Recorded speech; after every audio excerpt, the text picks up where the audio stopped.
Peruva new life Christian church ആഗ്രഹിക്കുകയും പ്രാർത്ഥിക്കുകയും തീരുമാനിക്കുകയും ചെയ്തതിന്റെ വെളിച്ചത്തിൽ ഒരുക്കിയ ഒരു സുവിശേഷ യോഗമാണ് ഇന്ന് രാത്രിയിലും ഇവിടെ നടക്കുന്നത്. കർത്താവായ യേശുക്രിസ്തുവിന്റെ സുവിശേഷം പ്രസംഗിക്കുന്നതിനു വേണ്ടിയുള്ള വേദികൾ ഒരുക്കപ്പെടുന്നതിനു വേണ്ടി സഭയിലെ വിശ്വാസികളായ സഹോദരി സഹോദരന്മാർ വളരെ ഉത്സാഹത്തോടും ആത്മാർത്ഥതയോടും കൂടി ഈ ഉദ്യമത്തിന് കൈത്താങ്ങൽ കൊടുക്കുന്നതിനായിട്ട് ദൈവത്തെ സ്തുതിക്കുന്നു. ഈ ഗ്രൗണ്ടിന്റെ തൊട്ട് അടുത്ത് താമസിക്കുന്ന പ്രിയ സഹോദരൻ ഷാജി കുടുംബം, അതുപോലെ ഹരിദാസ് കുടുംബം, അവരെ പ്രത്യേകം ഓർക്കുകയും ദൈവമായ കർത്താവ് അവരുടെ ജീവിതത്തിൽ എല്ലാ നന്മകളും അനുഗ്രഹങ്ങളും ഐശ്വര്യമായിട്ട് നൽകട്ടെ എന്ന് പ്രാർത്ഥിക്കുകയും ചെയ്യുന്നു. നിങ്ങളുടെ കൈകളുടെ അധ്വാന ഫലം കാണുവാൻ തക്കവണ്ണം സ്വർഗത്തിലെ ദൈവം ഇടയാക്കും എന്ന് പൂർണ്ണമായിട്ട് വിശ്വസിക്കുകയാണ്. വിശ്വാസത്താൽ വിതയ്ക്കപ്പെടുന്ന ഈ സുവിശേഷത്തിന്റെ വിത്തുകൾ അത് കൊയ്തെടുക്കുന്ന നാളുകൾ ഉണ്ടാകും എന്നുള്ളതിന് സംശയമില്ല എന്ന് ഞാൻ വിശ്വസിക്കുക. ദൈവമക്കളെല്ലാവരും വളരെ പ്രാർത്ഥനയോടെ ഈ യോഗത്തില് സംബന്ധിക്കണമേ എന്ന് ഓർപ്പിക്കുകയാണ്. എന്റെ ശബ്ദത്തിന് അല്പമായ ചെറിയൊരു പ്രശ്നം ഉള്ളതുകൊണ്ട് നിങ്ങളുടെ പ്രാർത്ഥന ഞാൻ വളരെയധികം ചോദിക്കുകയാണ്. വിശുദ്ധ വേദപുസ്തകത്തിലെ 2 വാക്യങ്ങൾ വായിച്ചതിന് ശേഷം ഞാൻ എന്റെ പ്രഭാഷണത്തിലേക്ക് പ്രവേശിക്കാനായിട്ട് താല്പര്യപ്പെടുന്നു. വേദപുസ്തകത്തിലെ പഴയ നിയമം എന്ന് വിശേഷിപ്പിക്കുന്ന പഴയ നിയമഭാഗത്ത് നിന്ന് ഒരു വാക്യവും പുതിയ നിയമത്തിലെ ഒരു വാക്യവും വായിക്കുകയാണ്. യെശയ്യാവിന്റെ പ്രവചന പുസ്തകം 60-ാം അധ്യായം 2-ാമത്തെ വാക്യം, അതിന്റെ 1-ാമത്തെ ഭാഗം. യെശയ്യാവിന്റെ പ്രവചന പുസ്തകം 60-ാമത്തെ അധ്യായം അതിന്റെ 2-ാമത്തെ വാക്യത്തിന്റെ ആദ്യ ഭാഗം മാത്രം ഞാൻ വായിക്കും. അതിനുശേഷം പുതിയ നിയമത്തിലെ യോഹന്നാൻ എഴുതിയ സുവിശേഷം 1-ാം അധ്യായം അതിന്റെ 8-ാമത്തെ വാക്യവും ഞാൻ വായിക്കാനായിട്ട് താല്പര്യപ്പെടുന്നു. നിങ്ങൾ ശ്രദ്ധിച്ച് കേൾക്കുക. യെശയ്യാവ് 60:2. അന്ധകാരം ഭൂമിയെയും കൂരിരുട്ട് ജാതികളെയും മൂടുന്നു. യോഹന്നാന്റെ സുവിശേഷം 1-ാം അധ്യായം 9-ാമത്തെ വാക്യം. ഏതു മനുഷ്യനെയും പ്രകാശിപ്പിക്കുന്ന സത്യ വെളിച്ചം ലോകത്തിലേക്ക് വന്നുകൊണ്ടിരുന്നു. ഇന്ന് രാത്രിയിൽ എനിക്ക് നിങ്ങളോട് പങ്കുവയ്ക്കുവാനായിട്ടുള്ള ദൂതിന്റെ അല്ലെങ്കിൽ തലക്കെട്ട്, അതിന്റെ പ്രധാനപ്പെട്ട ആശയം എന്നുള്ളത് യോഹന്നാന്റെ സുവിശേഷം 1-ാം അധ്യായം 9-ാമത്തെ വാക്യത്തിൽ വായിച്ച ആ വാക്യത്തിന്റെ ആ ആശയമാണ്. ഏതു മനുഷ്യനെയും പ്രകാശിപ്പിക്കുന്ന സത്യ വെളിച്ചം. മനുഷ്യനെ പ്രകാശിപ്പിക്കുന്ന, മനുഷ്യനെ പ്രകാശത്തിലേക്ക് നയിക്കുന്ന ഒരു സന്ദേശം, ഒരു വ്യക്തി. ആ സന്ദേശമാണ് ഇന്ന് രാത്രിയിൽ ഇവിടെ നിങ്ങളോട് ഞാൻ പ്രധാനമായിട്ടും സംസാരിക്കാനായിട്ട് ആഗ്രഹിക്കുന്നത്. ഞാൻ ഈ സന്ദേശം പറയുന്നതിന് മുമ്പ് ഈ സന്ദേശം വിശുദ്ധ വേദപുസ്തകത്തിന്റെ വെളിച്ചത്തിലാണ് ഞാൻ നിങ്ങളോട് സംസാരിക്കുന്നത്. അതുകൊണ്ട് ഇന്ന് രാത്രിയിൽ എന്റെ പ്രഭാഷണത്തിന്റെ ഒരു ഭാഗം എന്നുള്ളത് വിശുദ്ധ വേദപുസ്തകത്തിന്റെ അതുല്യത നിങ്ങളുടെ ശ്രദ്ധയിലേക്ക് ഒന്ന് കൊണ്ടുവരുവാൻ ഞാൻ താല്പര്യപ്പെടുകയാണ്. മറ്റ് ഗ്രന്ഥങ്ങളിൽ നിന്നും പുസ്തകങ്ങളിൽ നിന്നും വേദപുസ്തകത്തെ മാറ്റി നിർത്തുന്നത് അല്ലെങ്കിൽ വിശേഷിപ്പിക്കുന്നത്, വേദപുസ്തകത്തിന്റെ മാറ്റു കൂട്ടുന്നതായിട്ടുള്ള അതുല്യമായ ചില വസ്തുതകൾ എന്റെ ശ്രോതാക്കളുടെ ശ്രദ്ധയിലേക്ക് കൊണ്ടുവരാൻ ഞാൻ താല്പര്യപ്പെടുന്നു. ക്രിസ്ത്യാനികളായ പലർക്കും പോലും വേണ്ടുന്ന വിധത്തിൽ ഈ പുസ്തകത്തെ കുറിച്ചുള്ള ആഴമായിട്ടുള്ള ഒരു ഗഹനമുണ്ടോ എന്ന് പോലും ഞാൻ സംശയിക്കുകയാണ്. അത് ഇല്ല എന്ന് ഞാൻ പറയുന്നില്ല, കാരണം അതിൽ വിശ്വസിക്കുന്നവരാണ് നാം എല്ലാവരും. എന്നാൽ വേദപുസ്തക സംബന്ധമായ ചില വസ്തുതകൾ നമ്മൾ എല്ലാവരും മനസ്സിലാക്കണം. നമ്മൾ എന്തുകൊണ്ടാണ് ഈ പുസ്തകത്തിനെ കേന്ദ്രീകരിച്ചുകൊണ്ട് നമ്മുടെ വിശ്വാസവും നമ്മുടെ ജീവിതവും ഒക്കെ രൂപപ്പെടുത്തിയിരിക്കുന്നത് എന്നുള്ളതിനെ കുറിച്ച് നമ്മൾ അല്പം ഒന്ന് മനസ്സിലാക്കിയിരിക്കേണ്ടത് ആവശ്യമാണ്. നമ്മൾ കയ്യിൽ കൊണ്ടുകൊടുക്കുന്ന ഈ പുസ്തകത്തിന്റെ പ്രത്യേകത എന്താണ്? എന്താണ് വേദപുസ്തകത്തിന്റെ അതുല്യത? അതിനെ ചില കാര്യങ്ങൾ പറഞ്ഞ് നിങ്ങളുടെ ശ്രദ്ധയിലേക്ക് ചില കാര്യങ്ങൾ ബോധ്യപ്പെടുത്തുവാനായിട്ട് ഞാൻ താല്പര്യപ്പെടുകയാണ്. ഇതിൽ പല കാര്യങ്ങളും നിങ്ങൾ ഒരുപക്ഷെ കേട്ടിട്ടുള്ള കാര്യമായിരിക്കും, എങ്കിലും ഇന്ന് രാത്രിയിൽ നിങ്ങളുടെ ആ മനസാക്ഷിയെ, ചിന്തകളെ ഞാൻ ഉണർത്തുവാനായിട്ട് താല്പര്യപ്പെടുന്നു. ഒന്നാമത്, ഈ പുസ്തകത്തിന്റെ രചന, അതിന്റെ എഴുത്തും അതിന്റെ സമാഹരണവുമായിട്ടുള്ള ഒരു അത്ഭുതമായ കാര്യമാണ്. നിങ്ങൾ വേദപുസ്തകം എടുത്തു വായിക്കുകയാണെങ്കിൽ നമ്മുടെ കൈകളിൽ നമ്മൾ ഒരു പുസ്തകമായിട്ടാണ് വേദപുസ്തകം നമ്മൾ പിടിക്കുന്നതെങ്കിൽ പോലും 66 വ്യത്യസ്ത പുസ്തകങ്ങൾ ഉൾക്കൊള്ളിച്ചുകൊണ്ടുള്ള ഒരു ലൈബ്രറിയുടെ സമാഹാരമായിട്ട് ഒറ്റ പുസ്തകം എന്ന നിലയിലാണ് നമ്മൾ ഈ പുസ്തകത്തെ നമ്മൾ കാണുന്നത്. അപ്പോൾ വേദപുസ്തകത്തിന്റെ ഉള്ളിൽ 66 വ്യത്യസ്ത പുസ്തകങ്ങളുണ്ട്. ഇനി ഈ 66 പുസ്തകങ്ങളിലെ ഒന്നാമതായി രചിക്കപ്പെട്ട ഗ്രന്ഥവും ഏറ്റവും അവസാനത്തെ ഗ്രന്ഥവും വേദപണ്ഡിതന്മാരുടെ ചിന്തയിൽ ഏറ്റവും ആദ്യം രചിക്കപ്പെട്ടതെന്ന് വിശ്വസിക്കപ്പെടുന്ന വേദപുസ്തക ഗ്രന്ഥം ഇയ്യോബിന്റെ പുസ്തകമാണ്. നമ്മൾ ഈ പലപ്പോഴും ഈ ഉൽപ്പത്തി പുസ്തകം ഒന്നാമതിരിക്കുന്നതുകൊണ്ട് അതാണ് ഒന്നാമത് എഴുതിയത്, പിന്നീട് വെളിപ്പാട് പുസ്തകം എഴുതിയിരിക്കുന്നത് അവസാനം കാണുന്നതുകൊണ്ട് അതാണ് അവസാനം എഴുതിയത്. വേദപുസ്തകം ആ അർത്ഥത്തിലല്ല യോജിപ്പിച്ചിരിക്കുന്നത്, ക്രോഡീകരിച്ചിരിക്കുന്നത്. അത് വിഷയാസ്പദമായിട്ടാണ് വേദപുസ്തകം രേഖപ്പെടുത്തിയിരിക്കുന്നത് അല്ലെങ്കിൽ ക്രോഡീകരിച്ചിരിക്കുന്നത് നമ്മൾ മനസ്സിലാക്കണം. എന്നാൽ കാലക്രമത്തിൽ, ക്രോണോളജിക്കൽ ഓർഡർ, അതിന്റെ എഴുത്തിന്റെ കാലകം വെച്ച് പരിശോധിക്കുമ്പോൾ വേദപുസ്തകത്തിലെ ഒന്നാമത് രചിക്കപ്പെട്ട പുസ്തകം എന്ന് കരുതപ്പെടുന്നത് ഇയ്യോബിന്റെ പുസ്തകമാണ്. അങ്ങനെയെങ്കിൽ ഇയ്യോബിന്റെ പുസ്തകവും വേദപുസ്തകത്തിലെ അവസാന പുസ്തകമായിട്ട് നാം കണക്കിലെടുത്തിരിക്കുന്ന അല്ലെങ്കിൽ മനസ്സിലാക്കുന്ന വെളിപ്പാട് പുസ്തകം തമ്മിലുള്ള കാലദൈർഘ്യം എന്ന് പറയുന്നത് 1500 വർഷങ്ങളുടെ ഗ്യാപ്പാണ്. ഈ ഗ്യാപ്പിന്റെ പ്രാധാന്യം എന്താണെന്ന് ഞാൻ നിങ്ങളോട് പിന്നാലെ പറയാം. എന്തുകൊണ്ടാണ് ഇത്രയും വർഷത്തെ കുറിച്ച് പറഞ്ഞത് എന്നുള്ളത് നിങ്ങളോട് പറയാം.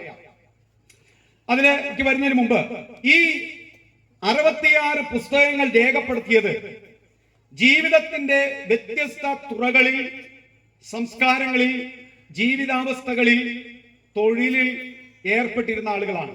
അതിൽ രാജാക്കന്മാര്, നിയമകർത്താക്കള്, ആട്ടിടയന്മാര്, മത്സ്യത്തൊഴിലാളികള്, ടാക്സ് കളക്ടേഴ്സ്, ആട്ടിടയന്മാര്, അതുപോലെ ഗാനരചയിതാക്കള്, നിയമജ്ഞര്, ഇങ്ങനെ വ്യത്യസ്തമായ ജീവിത നിലവാരങ്ങളിലും തൊഴിലുകളിലും ഏർപ്പെട്ടിരുന്ന സാധാരണക്കാരും പണ്ഡിതരുമായ ആളുകളാണ് വേദപുസ്തകം എഴുതിയത്. അതിൽ 40ഓളം വ്യത്യസ്ത എഴുത്തുകാർ ഉണ്ട് എന്ന് നമുക്ക് മനസ്സിലാക്കാനായിട്ട് കഴിയും. മറ്റൊരു കാര്യം, ഇതിന്റെ രചനയും സമാഹരണവുമായിട്ട് ബന്ധപ്പെട്ട് പഠിക്കുമ്പോൾ ഈ പുസ്തകത്തിൽ വ്യത്യസ്തങ്ങളായ സാഹിത്യങ്ങൾ ഉണ്ട് എന്നുള്ളത് നിങ്ങൾ അറിയണം. നിയമം, കവിത, ചരിത്രം, പ്രവചനം, കത്തുകൾ, വിവരണങ്ങൾ എന്നിങ്ങനെ വ്യത്യസ്തമായ സാഹിത്യ ശൈലികൾ കൊണ്ട്, സാഹിത്യ രചനകൾ കൊണ്ട് സമ്പുഷ്ടമാണ് വേദപുസ്തകം. ഏതെങ്കിലും ഒരൊറ്റ ശൈലിയിൽ രേഖപ്പെടുത്തപ്പെട്ട ഒരു പുസ്തകമല്ല വേദപുസ്തകം. വേദപുസ്തകം നിങ്ങൾ വായിച്ചാൽ അതില് കവിതകൾ കാണാനായിട്ട് കഴിയും, ഗാനങ്ങൾ കാണാനായിട്ട് കഴിയും, അതില് നിയമങ്ങൾ, നിയമവ്യവസ്ഥിതികൾ അത് നിങ്ങൾക്ക് കാണാൻ കഴിയും, ചരിത്രങ്ങൾ രേഖപ്പെടുത്തിയിരിക്കുന്നത് കാണാനായിട്ട് കഴിയും, അതുപോലെ പ്രവചനങ്ങൾ, ഭാവികാല സംബന്ധമായ കാര്യങ്ങൾ രേഖപ്പെടുത്തിയിരിക്കുന്നത് കാണുവാനായിട്ട് കഴിയും. വളരെ വ്യക്തിപരമായിട്ട് ആളുകൾക്ക് എഴുതിയ കത്തുകളും ഇതിൽ കാണുവാനായിട്ട് നിങ്ങൾക്ക് കഴിയും. അങ്ങനെ ഞാൻ പറഞ്ഞതിന്റെ താല്പര്യം, ദൈവം മനുഷ്യവർഗത്തോട് സംസാരിക്കുവാനായിട്ട് ആഗ്രഹിച്ചപ്പോൾ, ദൈവത്തിന്റെ സന്ദേശം മനുഷ്യവർഗത്തിലേക്ക് കൈമാറ്റം ചെയ്യുവാനായിട്ട് തീരുമാനിച്ചപ്പോൾ, ദൈവം വളരെ മനോഹരമായ നിലയിലാണ് തന്റെ സന്ദേശം ജനത്തോട് കൈമാറ്റം ചെയ്തത്. ഏറ്റവും നല്ല ഒരു ആശയവിനിമയ കർത്താവായി നിന്നുകൊണ്ട്, ഏറ്റവും നല്ല ഒരു അധ്യാപകനായി നിന്നുകൊണ്ട്, ഏറ്റവും നല്ല ഒരു കമ്മ്യൂണിക്കേറ്ററായി നിന്നുകൊണ്ട്, മനുഷ്യന് ഏതെല്ലാം വിധത്തിലുള്ള സാഹിത്യങ്ങളുടെ അഭിരുചികളുണ്ടോ അവൻ ഏതെല്ലാം വിധത്തിൽ അവന്റെ ചിന്തകളിലേക്കും അവന്റെ ഭാവനയിലേക്കും അവന്റെ ഹൃദയത്തിലേക്കും ഒരാശയത്തെ കടത്തിവിടാമോ അതെല്ലാം ഉപയോഗിച്ചുകൊണ്ടാണ് ദൈവം തന്റെ സന്ദേശം ജനത്തിലേക്ക് എത്തിച്ചു കൊടുത്തത്. അതുകൊണ്ടാണ് വേദപുസ്തകം വായിക്കുമ്പോൾ വ്യത്യസ്തങ്ങളായ സാഹിത്യ രചനകളിലും അതിന്റെ ഭംഗിയും അതിന്റെ മനോഹാരിതയും നിങ്ങൾക്ക് ദർശിക്കുവാനായിട്ട് കഴിയുന്നത്. വേദപുസ്തകം പ്രഥമമായിട്ട് രേഖപ്പെടുത്തപ്പെട്ടത് 3 പ്രധാനപ്പെട്ട ഭാഷകളിലാണ്. അത് ഒന്നാമത് രേഖപ്പെടുത്തപ്പെട്ടപ്പോൾ എഴുതിയപ്പോൾ അത് എബ്രായ, ഗ്രീക്ക്, അരാമ്യ ഭാഷകളിലാണ് വേദപുസ്തകം ഒന്നാമതായിട്ട് രേഖപ്പെടുത്തിയത് എന്നുള്ളത് നിങ്ങൾക്ക് അറിയാനായിട്ട് കഴിയും.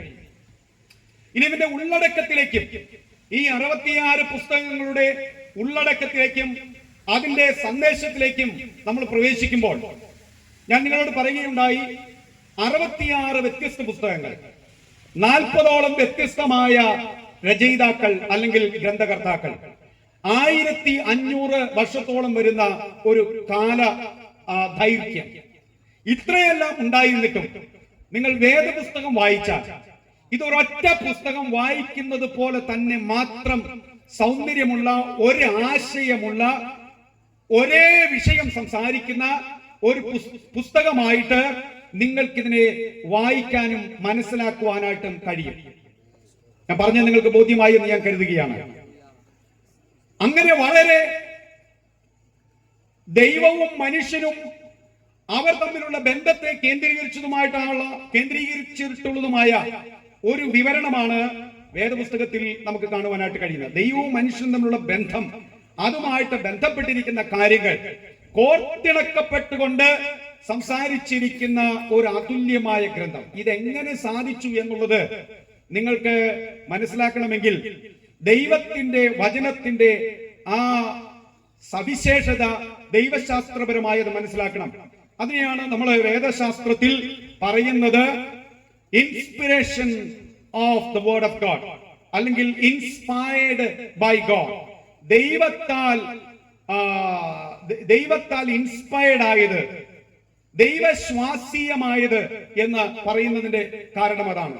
കാരണം വേദപുസ്തകത്തിന്റെ ആത്യന്തികമായിട്ടുള്ള രചയിതാവ് ദൈവം ആണെന്നും ആ ദൈവം വ്യത്യസ്തങ്ങളായ വ്യക്തികളെ വ്യത്യസ്തങ്ങളായ സാഹിത്യങ്ങൾ ഉപയോഗിച്ച് എഴുതുവാൻ പ്രചോദിപ്പിച്ചാണ് അവരെ കൊണ്ട് എഴുതിപ്പിച്ചത്.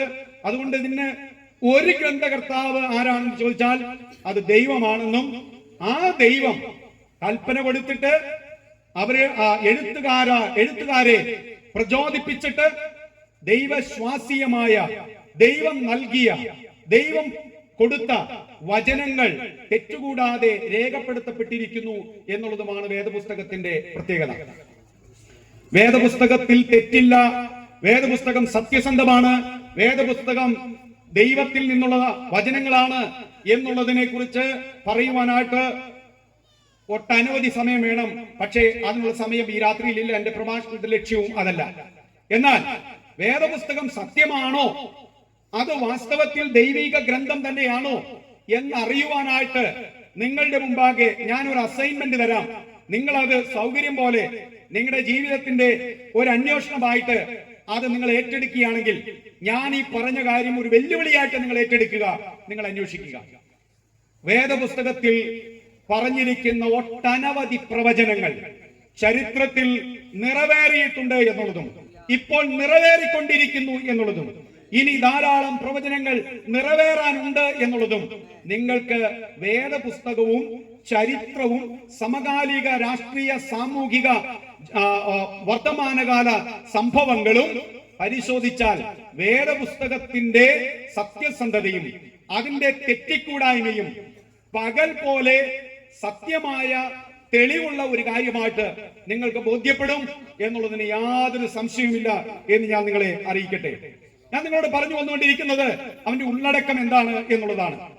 അപ്പോൾ ഇതില് നിറവേറ്റപ്പെട്ട പ്രവചനങ്ങളുണ്ട്, ഇന്നും നിറവേറിക്കൊണ്ടിരിക്കുന്ന പ്രവചനങ്ങളുണ്ട്, നാളുകളിൽ നിറവേറപ്പെടാനുള്ള പ്രവചനങ്ങൾ ഇതില് രേഖപ്പെടുത്തിയിട്ടുണ്ട് എന്നുള്ളത് വേദപുസ്തകത്തിന്റെ ഉള്ളടക്കത്തെ സംബന്ധിച്ചിടത്തോളം വളരെ പ്രാധാന്യമുള്ള ഒരു പുസ്തകമായിട്ട് നമുക്ക് കാണുവാനായിട്ട് സാധിക്കുന്നു.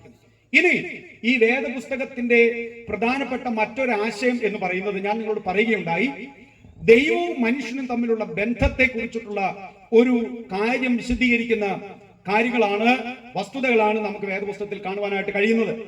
അങ്ങനെ മനുഷ്യന് ദൈവമായിട്ടുള്ള ബന്ധം സ്ഥാപിച്ചെടുക്കാനായിട്ട് ദൈവം വെച്ചിരിക്കുന്ന ഒരു മാർഗം, അത് വിശ്വാസ മാർഗമാണ്. ദൈവത്തെ വിശ്വസിക്കുക, ദൈവം പറഞ്ഞത് എന്താണോ അത് വിശ്വസിക്കുകയും അതനുസരിച്ച് പ്രവർത്തിക്കുകയും ചെയ്യുക എന്നുള്ള ഒരു സന്ദേശം വേദപുസ്തകത്തിൽ നമുക്ക് കാണുവാനായിട്ട് കഴിയുന്നു. അപ്പോൾ ചുരുക്കമായിട്ട് പറഞ്ഞാൽ, ദൈവത്തെ, ദൈവവചനത്തെ, ദൈവത്തിന്റെ പ്രവൃത്തിയെ, ദൈവം പറഞ്ഞിരിക്കുന്ന കാര്യങ്ങളെ വിശ്വസിക്കുന്നവർക്ക് രക്ഷ സൗജന്യമായി നൽകുകയും ആ മനുഷ്യൻ ദൈവസന്നിധിയിൽ നീതിമാനായി ദൈവത്താൽ പ്രഖ്യാപിക്കപ്പെടുകയും ചെയ്യുന്നുള്ള ഒരു മഹത്തരമായ സന്ദേശം ഈ പുസ്തകത്തിൽ ആലേഖനം ചെയ്തിരിക്കുകയാണ്. യേശുക്രിസ്തുവിന്റെ ജീവിതം, മരണം, പുനരുത്ഥാനം, സ്വർഗാരോഹണം, മടങ്ങിവരവ് എന്നിവയെക്കുറിച്ചുള്ള ആധികാരികമായിട്ടുള്ള രേഖപ്പെടുത്തൽ ഈ പുസ്തകത്തിന്റെ ഒരു പ്രധാന പ്രമേയമാണ്. ചരിത്രപരമായി ബൈബിൾ ആളുകളെയും ലോകത്തെയും ധാരാളം സ്വാധീനിച്ചിട്ടുണ്ട്. ഞാൻ നിങ്ങളോട് പറയുകയുണ്ടായ വേദപുസ്തകത്തിന്റെ രചനയുടെ പ്രത്യേകത, ഇതിൽ വ്യത്യസ്തങ്ങളായ സാഹിത്യങ്ങളുണ്ട് എന്ന് പറയുകയുണ്ടായി.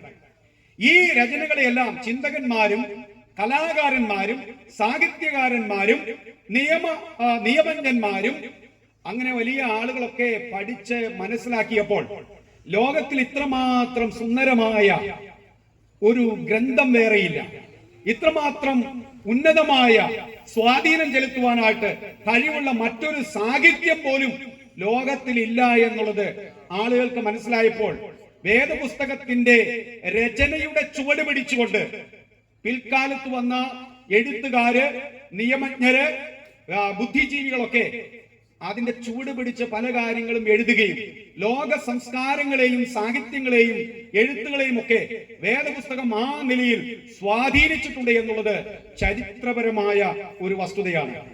വേദപുസ്തകം ചരിത്രത്തിലുടനീളം വളരെ പ്രചോദനം നൽകപ്പെട്ട ഒരു പുസ്തകമാണ്. അപ്പോൾ തന്നെ ഒത്തിരി വിവാദങ്ങൾ വേദപുസ്തകത്തിന്റെ പേരിൽ ഉണ്ടായിട്ടുണ്ട് എന്നുള്ളതും ഞാൻ നിങ്ങളെ അറിയിക്കുകയാണ്. നിങ്ങൾ വേദപുസ്തകത്തെ പരിശോധിച്ചാൽ, അല്ലെങ്കിൽ വേദപുസ്തകത്തിന്റെ ചരിത്ര നാൾ വഴികൾ പരിശോധിച്ചാൽ, ലോകത്തിൽ ഇത്രമാത്രം സ്വാധീനിക്കപ്പെട്ട ഗ്രന്ഥവും ഒരുപക്ഷെ ആക്രമിക്കപ്പെട്ട ഗ്രന്ഥവും വേറെ ഇല്ല എന്നുള്ളതാണ് ഒരു വസ്തുത.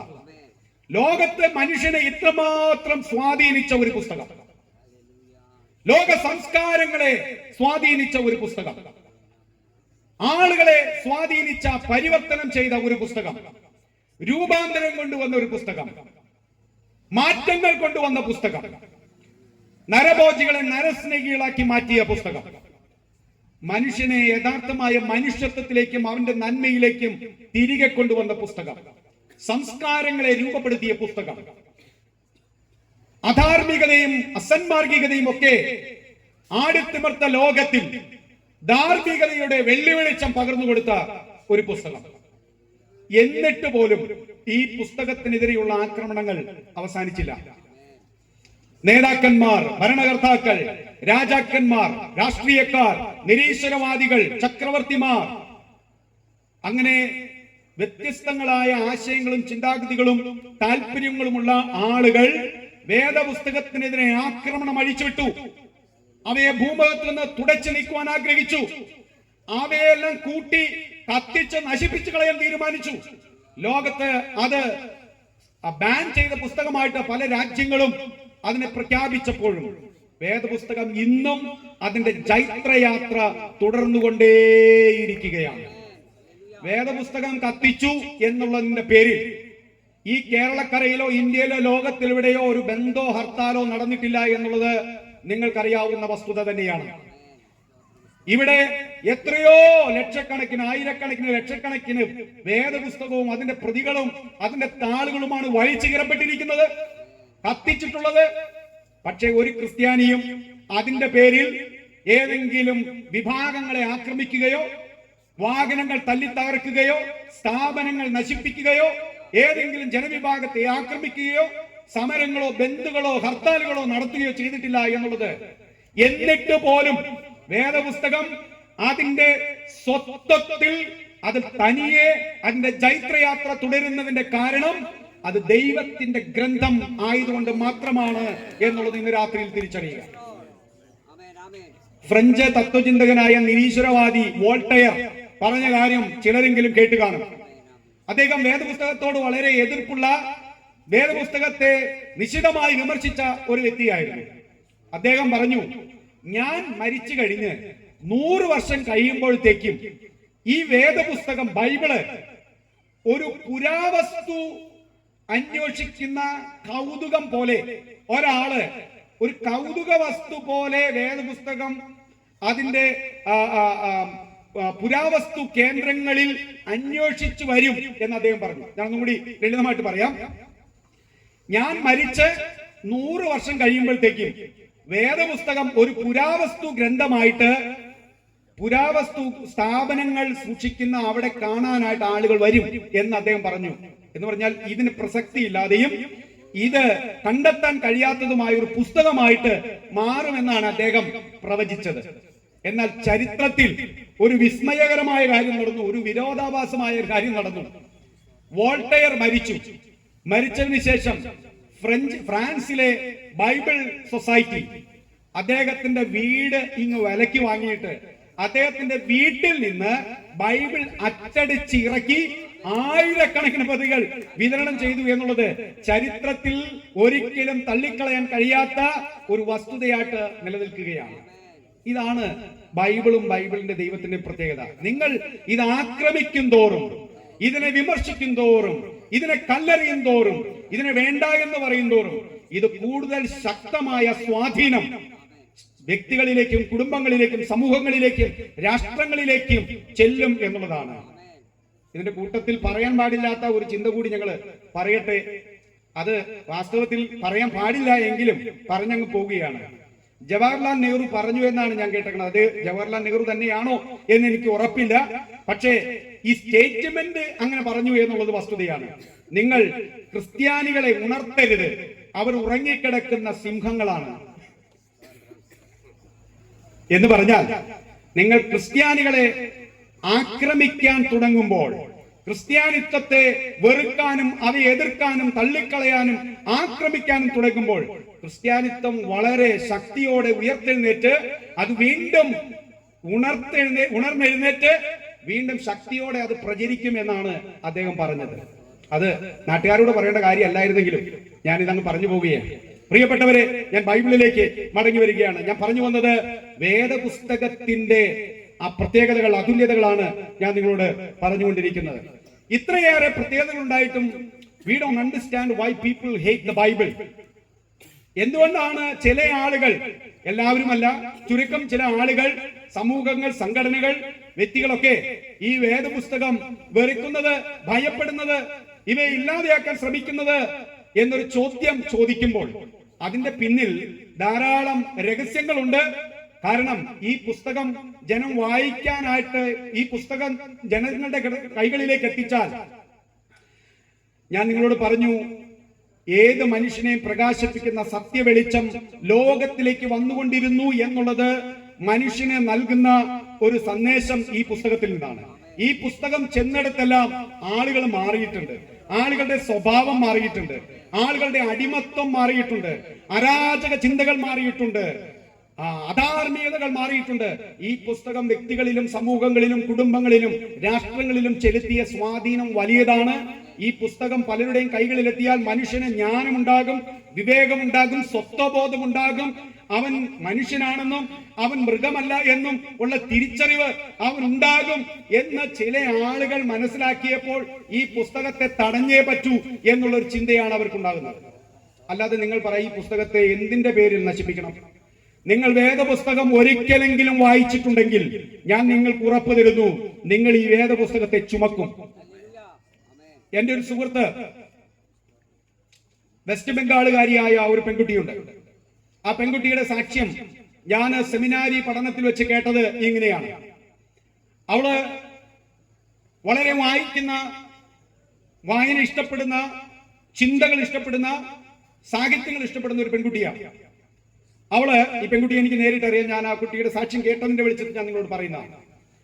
ഇവള് ഒരു പ്രത്യേക രാഷ്ട്രീയ ആശയത്തിന്റെ പിന്നാലെ പോകുകയും ആ രാഷ്ട്രീയ ആശയത്താൽ സ്വാധീനിക്കപ്പെട്ടിട്ട് ദൈവമില്ല എന്നും ഒക്കെ വിശ്വസിച്ച് നിരീശ്വരവാദിയായിട്ട് ജീവിച്ച ഒരു പെൺകുട്ടിയാണ്. വെസ്റ്റ് ബംഗാളാണ്. ഇനി നിങ്ങൾക്ക് അങ്ങനെ ചിന്തിക്കാം, ഞാൻ ഇതിൽ നിന്നൊക്കെ പറയുമ്പോൾ നിങ്ങൾ വായിച്ചെടുത്തോണം. അപ്പോ ഇവിടെ ഒരു കാര്യം ചെയ്തു, വേദപുസ്തകം തെറ്റാണ് എന്ന് തെളിയിക്കണം എന്ന് അവർക്കൊരാഗ്രഹം. ഇതിൽ പറഞ്ഞിരിക്കുന്ന വസ്തുതകളും സന്ദേശങ്ങളെല്ലാം ശരിയല്ല എന്ന് അവർക്കൊന്ന് തെളിയിക്കണം. അവൾ വായിച്ച മറ്റു പല ചിന്തകന്മാരുടെയും ധനതത്വ ചിന്തകളും ആശയങ്ങളുമാണ് മേന്മയെന്ന് സ്ഥാപിക്കാൻ വേണ്ടിയും യേശുക്രിസ്തുവിന്റെ ആശയങ്ങളും ബൈബിളിന്റെ ആശയങ്ങളൊക്കെ കാലത്തിന് യോജിക്കാത്തതാണെന്ന് സ്ഥാപിക്കാൻ വേണ്ടിയിട്ട് ഒരു നീതി പൂർവമായിട്ടുള്ള ഒരു അവതരണം ഒക്കെ നടത്തണമല്ലോ. ഞാൻ ഈ പുസ്തകം വായിച്ചിട്ടുണ്ട് എന്ന് അവൾക്ക് ചില ആളുകളുടെ മുമ്പാകെ തന്റെ ഇടത്തോടെ പറയണം എന്നുള്ള താല്പര്യം കൊണ്ട് അവൾ വേദപുസ്തകത്തിലെ പുതിയ നിയമം വായിച്ചു. അവൾ വായിച്ചതിന്റെ ലക്ഷ്യം വേദപുസ്തകം തെറ്റാണെന്ന് 10 ആളുകളോട് പറയണം. അവൾ വായിച്ച് വായിച്ച് വായിച്ച് മുന്നോട്ട് വന്നപ്പോൾ വേദപുസ്തകത്തെ വിമർശിക്കാനും തള്ളിക്കളയാനും അതിനെ അവഹേളിക്കാനും തീരുമാനിച്ച എന്റെ പ്രിയ സുഹൃത്ത് അവസാനം വേദപുസ്തകത്തിൽ അവൾ ഒരിക്കലും കാണാത്ത ഒരു വ്യക്തിയെ കണ്ടുമുട്ടി. ആ വ്യക്തി അവളുടെ ജീവിതത്തെ മാറ്റി. അവൾ ആ പുസ്തകത്തെ ജീവിതത്തിന്റെ നെഞ്ചോട് ചേർത്ത് നിർത്തി. ഇന്ന് വേദപുസ്തകത്തെ അവൾ വിളിച്ചു പറയുന്ന, വേദപുസ്തകത്തിന്റെ സന്ദേശങ്ങൾ പ്രഘോഷിക്കുന്ന, വേദപുസ്തകത്തിന്റെ ആശയങ്ങൾ പ്രചരിപ്പിക്കുന്ന ഒരു എഴുത്തുകാരിയും പ്രഭാഷകയും ഒരു ചിന്തകയുമായിട്ട് അവൾ മാറി. ഞാൻ പറഞ്ഞു വന്നത്, ഇങ്ങനെ ഒട്ടനവധി ആളുകൾ ഈ ഭൂമിയുടെ പരപ്പിലുണ്ട്. എനിക്ക് നേരിട്ട് പരിചയമുള്ള ഒരു കുട്ടിയുടെ കാര്യം ഞാൻ പറഞ്ഞു എന്ന് മാത്രമേ ഉള്ളൂ. ഇങ്ങനെ വേദപുസ്തകത്തെ വിമർശിക്കാനും തള്ളിക്കളയാനും നിങ്ങൾ ശ്രമിച്ചാൽ അത് നിങ്ങളുടെ ജീവിതത്തിൽ കൊണ്ടുവരുന്ന ആഘാതം മറ്റൊരു വിധത്തിലായിരിക്കുമെന്ന് ഞാൻ പറയട്ടെ. നിങ്ങൾ വേദപുസ്തകം വായിക്കൂ, നിങ്ങൾ ഒരിക്കലും പിന്നെ മറ്റൊരു വ്യക്തിയായിട്ട് അല്ലെങ്കിൽ പഴയൊരു വ്യക്തിയായിട്ട് നിങ്ങൾ നിൽക്കുകയില്ല. ഇനി വേദപുസ്തകത്തിന്റെ ആശയങ്ങൾ, അതിന്റെ ചിന്തകൾ, അതിന്റെ വാക്യങ്ങളിലൂടെ, അതിന്റെ ഉള്ളടക്കങ്ങളിലൂടെ കടന്നുപോയാൽ ലോകത്തെ സ്വാധീനിച്ചിട്ടുള്ള ഒത്തിരി വാക്കുകൾ വേദപുസ്തകത്തിലുണ്ട് എന്നുള്ളത് നിങ്ങൾക്ക് കാണുവാനായിട്ട് കഴിയും. ഗോൾഡൻ റൂൾ എന്നറിയപ്പെടുന്ന മനുഷ്യന്റെ ചരിത്രത്തിൽ ഉടനീളം, മനുഷ്യ ചരിത്രത്തിൽ ഗോൾഡൻ റൂൾ എന്ന്, സ്വർണ്ണ നിയമം എന്ന് സ്വീകരിച്ചിരിക്കുന്ന ഒരു വാക്യം അത് യേശുക്രിസ്തുവിന്റെ വാക്യമാണ്. മത്തായിയുടെ സുവിശേഷം 7-ാം അധ്യായം 12-ാമത്തെ വാക്യത്തിൽ കാണുന്ന ആ വാക്യമാണ് ഗോൾഡൻ റൂൾ എന്ന് പറയുന്നത്. എന്താ ഗോൾഡൻ റൂള്? ഈ വാക്യം, ഈ പറഞ്ഞിരിക്കുന്ന ആ സ്റ്റേറ്റ്മെന്റ് ഒരു മനുഷ്യൻ അതുപോലെ തന്നെ ജീവിതത്തിലും കുടുംബത്തിലും സമൂഹത്തിലും രാഷ്ട്രത്തിലും അനുസരിച്ചാൽ ഈ സമൂഹം എന്നേ നന്നായേനെ, ധാർമ്മികമായിട്ട് നിലവാരം പുലർത്തിയേനെ എന്നുള്ള ആശയമാണ് ആ വാക്യത്തിലുള്ളത്. യേശു ക്രിസ്തു പറഞ്ഞ വാക്യം എന്താണെന്ന് അറിയാം നമുക്ക്. ഒരു മനുഷ്യൻ നിങ്ങൾക്ക് എന്ത് ചെയ്യണമെന്നാണോ നിങ്ങൾ ആഗ്രഹിക്കുന്നത് അത് ആ മനുഷ്യന് നിങ്ങൾ ചെയ്തു കൊടുക്കുക. അത് യേശു പോസിറ്റീവ് ആറ്റിറ്റ്യൂഡിലൂടെ പറഞ്ഞതാണ്. അല്ലാണ്ട് തിന്മ ചെയ്യണമെന്ന് നിങ്ങൾ ഒരു മനുഷ്യനെ എന്നെ കൊല്ലണമെന്ന് ആഗ്രഹിച്ചാൽ ആ ആഗ്രഹിക്കുന്ന മനുഷ്യന്റെ താല്പര്യം നീ അദ്ദേഹത്തിൽ നിറവേറ്റി കൊടുക്കുക എന്നല്ല എന്റെ അർത്ഥം. യേശു അത് പോസിറ്റീവായിട്ട് പറഞ്ഞതാണ്. ഒരു മനുഷ്യൻ നിങ്ങൾക്ക് എന്ത് ചെയ്യണമെന്ന്, എന്ത് നന്മ ചെയ്യണമെന്ന്, എന്ത് നല്ല കാര്യം ചെയ്യണമെന്ന് നിങ്ങൾ ആഗ്രഹിക്കുന്നുവോ അത് നിങ്ങൾ ആ മനുഷ്യന് ചെയ്തു കൊടുക്കുക എന്നുള്ളതാണ്. ഇതാണ് ഗോൾഡൻ റൂള് എന്ന് പറയുന്നത്. വേദപുസ്തകത്തിലെ 10 കൽപ്പനകൾ പ്രശസ്തമാണ്. ഈ 10 കൽപ്പനകളിലൂടെ നിങ്ങൾ കടന്നുപോയാൽ മനുഷ്യനും തമ്മിലുള്ള ബന്ധം, ജീവന്റെ വില, സ്വത്തിന്റെ സംരക്ഷണം, പരസ്പരമുള്ള ബഹുമാനം, ആദരവ്, അച്ചടക്കം, അനുസരണം, ദൈവമായിട്ടുള്ള ബന്ധം, സാമൂഹികമായിട്ടുള്ള നീതി, ഇതെല്ലാം നിങ്ങൾക്ക് ആ 10 കൽപ്പനകളിൽ കാണുവാനായിട്ട് സാധിക്കും. ഈ 10 കൽപ്പനകൾ പിൽക്കാലത്ത് ഒട്ടനവധി രാജ്യങ്ങളുടെ ഭരണഘടനകളിലേക്ക് കടന്നു കയറുകയോ അല്ലെങ്കിൽ ഭരണഘടന രചിക്കുന്നതിൽ സ്വാധീനം ചെലുത്തുകയോ ചെയ്തിട്ടുണ്ട് എന്നുള്ളത് നിങ്ങൾക്ക് കാണുവാനായിട്ട് കഴിയും. വേദപുസ്തകത്തിലെ വളരെ തീവ്രമായ, വളരെ അടിസ്ഥാനപരമായ, വളരെ ഗഹനമായ ചിന്തകളാണ് കരുണ കാണിക്കുക, ക്ഷമിക്കുക, ദയ തോന്നുക എന്നുള്ളതൊക്കെ. യേശു ക്രിസ്തു നിന്നെ പോലെ നിന്റെ അയൽക്കാരനെയും സ്നേഹിക്കണമെന്ന് പഠിപ്പിച്ച, നിന്റെ ശത്രുവിനെ നീ സ്നേഹിക്കണം, അവന് വിശക്കുന്നുവെങ്കിൽ ഭക്ഷിക്കാൻ കൊടുക്കണം, അവന് ദാഹിക്കുന്നുവെങ്കിൽ കുടിക്കുവാൻ കൊടുക്കണം എന്ന് പറഞ്ഞ യേശുക്രിസ്തുവിന്റെ വാക്കുകൾ, യേശുക്രിസ്തു പറഞ്ഞ ഉപമ, നല്ല ശമരിയാക്കാരന്റെ ഉപമ, ഇതെല്ലാം വായിച്ച് ധ്യാനിച്ച ഒട്ടനവധി വ്യക്തികളും പ്രസ്ഥാനങ്ങളും സമൂഹങ്ങളുമെല്ലാം എത്രയോ ജീവകാരുണ്യ പ്രസ്ഥാനങ്ങൾക്ക് ഈ ലോകത്തിൽ ഉടനീളം ജന്മം കൊടുത്തിട്ടുണ്ട്. കരുണയുടെയും ക്ഷമയുടെയും സ്നേഹത്തിന്റെയും സഹനത്തിന്റെയും ഒക്കെ വക്താക്കളായി ആളുകൾ മാറിയതിന്റെ പിന്നിൽ ബൈബിൾ ചെലുത്തിയ സ്വാധീനം ചെറുതല്ല എന്ന് നിങ്ങൾ അറിയുക. ബൈബിൾ സമൂഹങ്ങളിൽ അതിന്റെ ഘടനകൾക്ക് വ്യത്യാസം വരുത്തിയിട്ടുണ്ട്. ഉയർന്നവനും താഴ്ന്നവനും എന്നുള്ള ചിന്താഗതി ഉണ്ടായിരുന്ന സമൂഹത്തിൽ, അടിമയും യജമാനനും ഉണ്ടായിരുന്ന സമൂഹത്തിൽ, ജാതി വ്യവസ്ഥകൾ ഉണ്ടായിരുന്ന സമൂഹത്തിലേക്ക് ബൈബിൾ കടന്നു ചെന്നപ്പോൾ എല്ലാവരും തുല്യരാണെന്നും എല്ലാ മനുഷ്യരും ദൈവത്തിന്റെ സൃഷ്ടിയാണെന്നും ഏത് ജാതിയിലും വർഗത്തിലും വർണ്ണത്തിലും പെട്ടവരെല്ലാം ഒരു മനുഷ്യ വർഗമാണ് അല്ലെങ്കിൽ മനുഷ്യ ആണ് എന്നുള്ള പഠിപ്പിക്കലെല്ലാം ലോകത്തിന് സമ്മാനിച്ചത് വേദപുസ്തകമാണ്. മനുഷ്യരെല്ലാം ദൈവത്തിന്റെ സൃഷ്ടിയാണെന്നും ദൈവത്തിന്റെ ഛായയിലും സ്വരൂപത്തിലുമാണ് എല്ലാ മനുഷ്യരും, ലോകത്തിലുള്ള സകല മനുഷ്യരും, ഏത് വിഭാഗത്തിലും ഏത് ഗോത്രത്തിലും ഭാഷയിലും വംശത്തിലും ജാതിയിലും നിറത്തിലും പെട്ട ആളുകളെല്ലാം എല്ലാവരും ദൈവത്തിന്റെ സൃഷ്ടിയാണ്, ദൈവം സൃഷ്ടിച്ചവരാണ് അവരെല്ലാവരും എന്നുള്ള ആ മനോഹരമായ ചിന്ത, ആ ആശയം ലോകത്തിന് കൈമാറിയ പുസ്തകമാണ് വേദപുസ്തകം. അതുകൊണ്ടാണ് വേദപുസ്തകം വായിക്കുന്ന, വേദപുസ്തകം അനുസരിക്കുന്ന, വേദപുസ്തകം വിശ്വസിക്കുന്ന ആളുകൾ ഒരുമിച്ച് കൂടുമ്പോൾ അവരുടെ ഇടയിൽ ജാതി വ്യത്യാസങ്ങൾ ഉണ്ടാകാത്തത് അല്ലെങ്കിൽ ഉണ്ടാകാൻ പാടില്ലാത്തത്.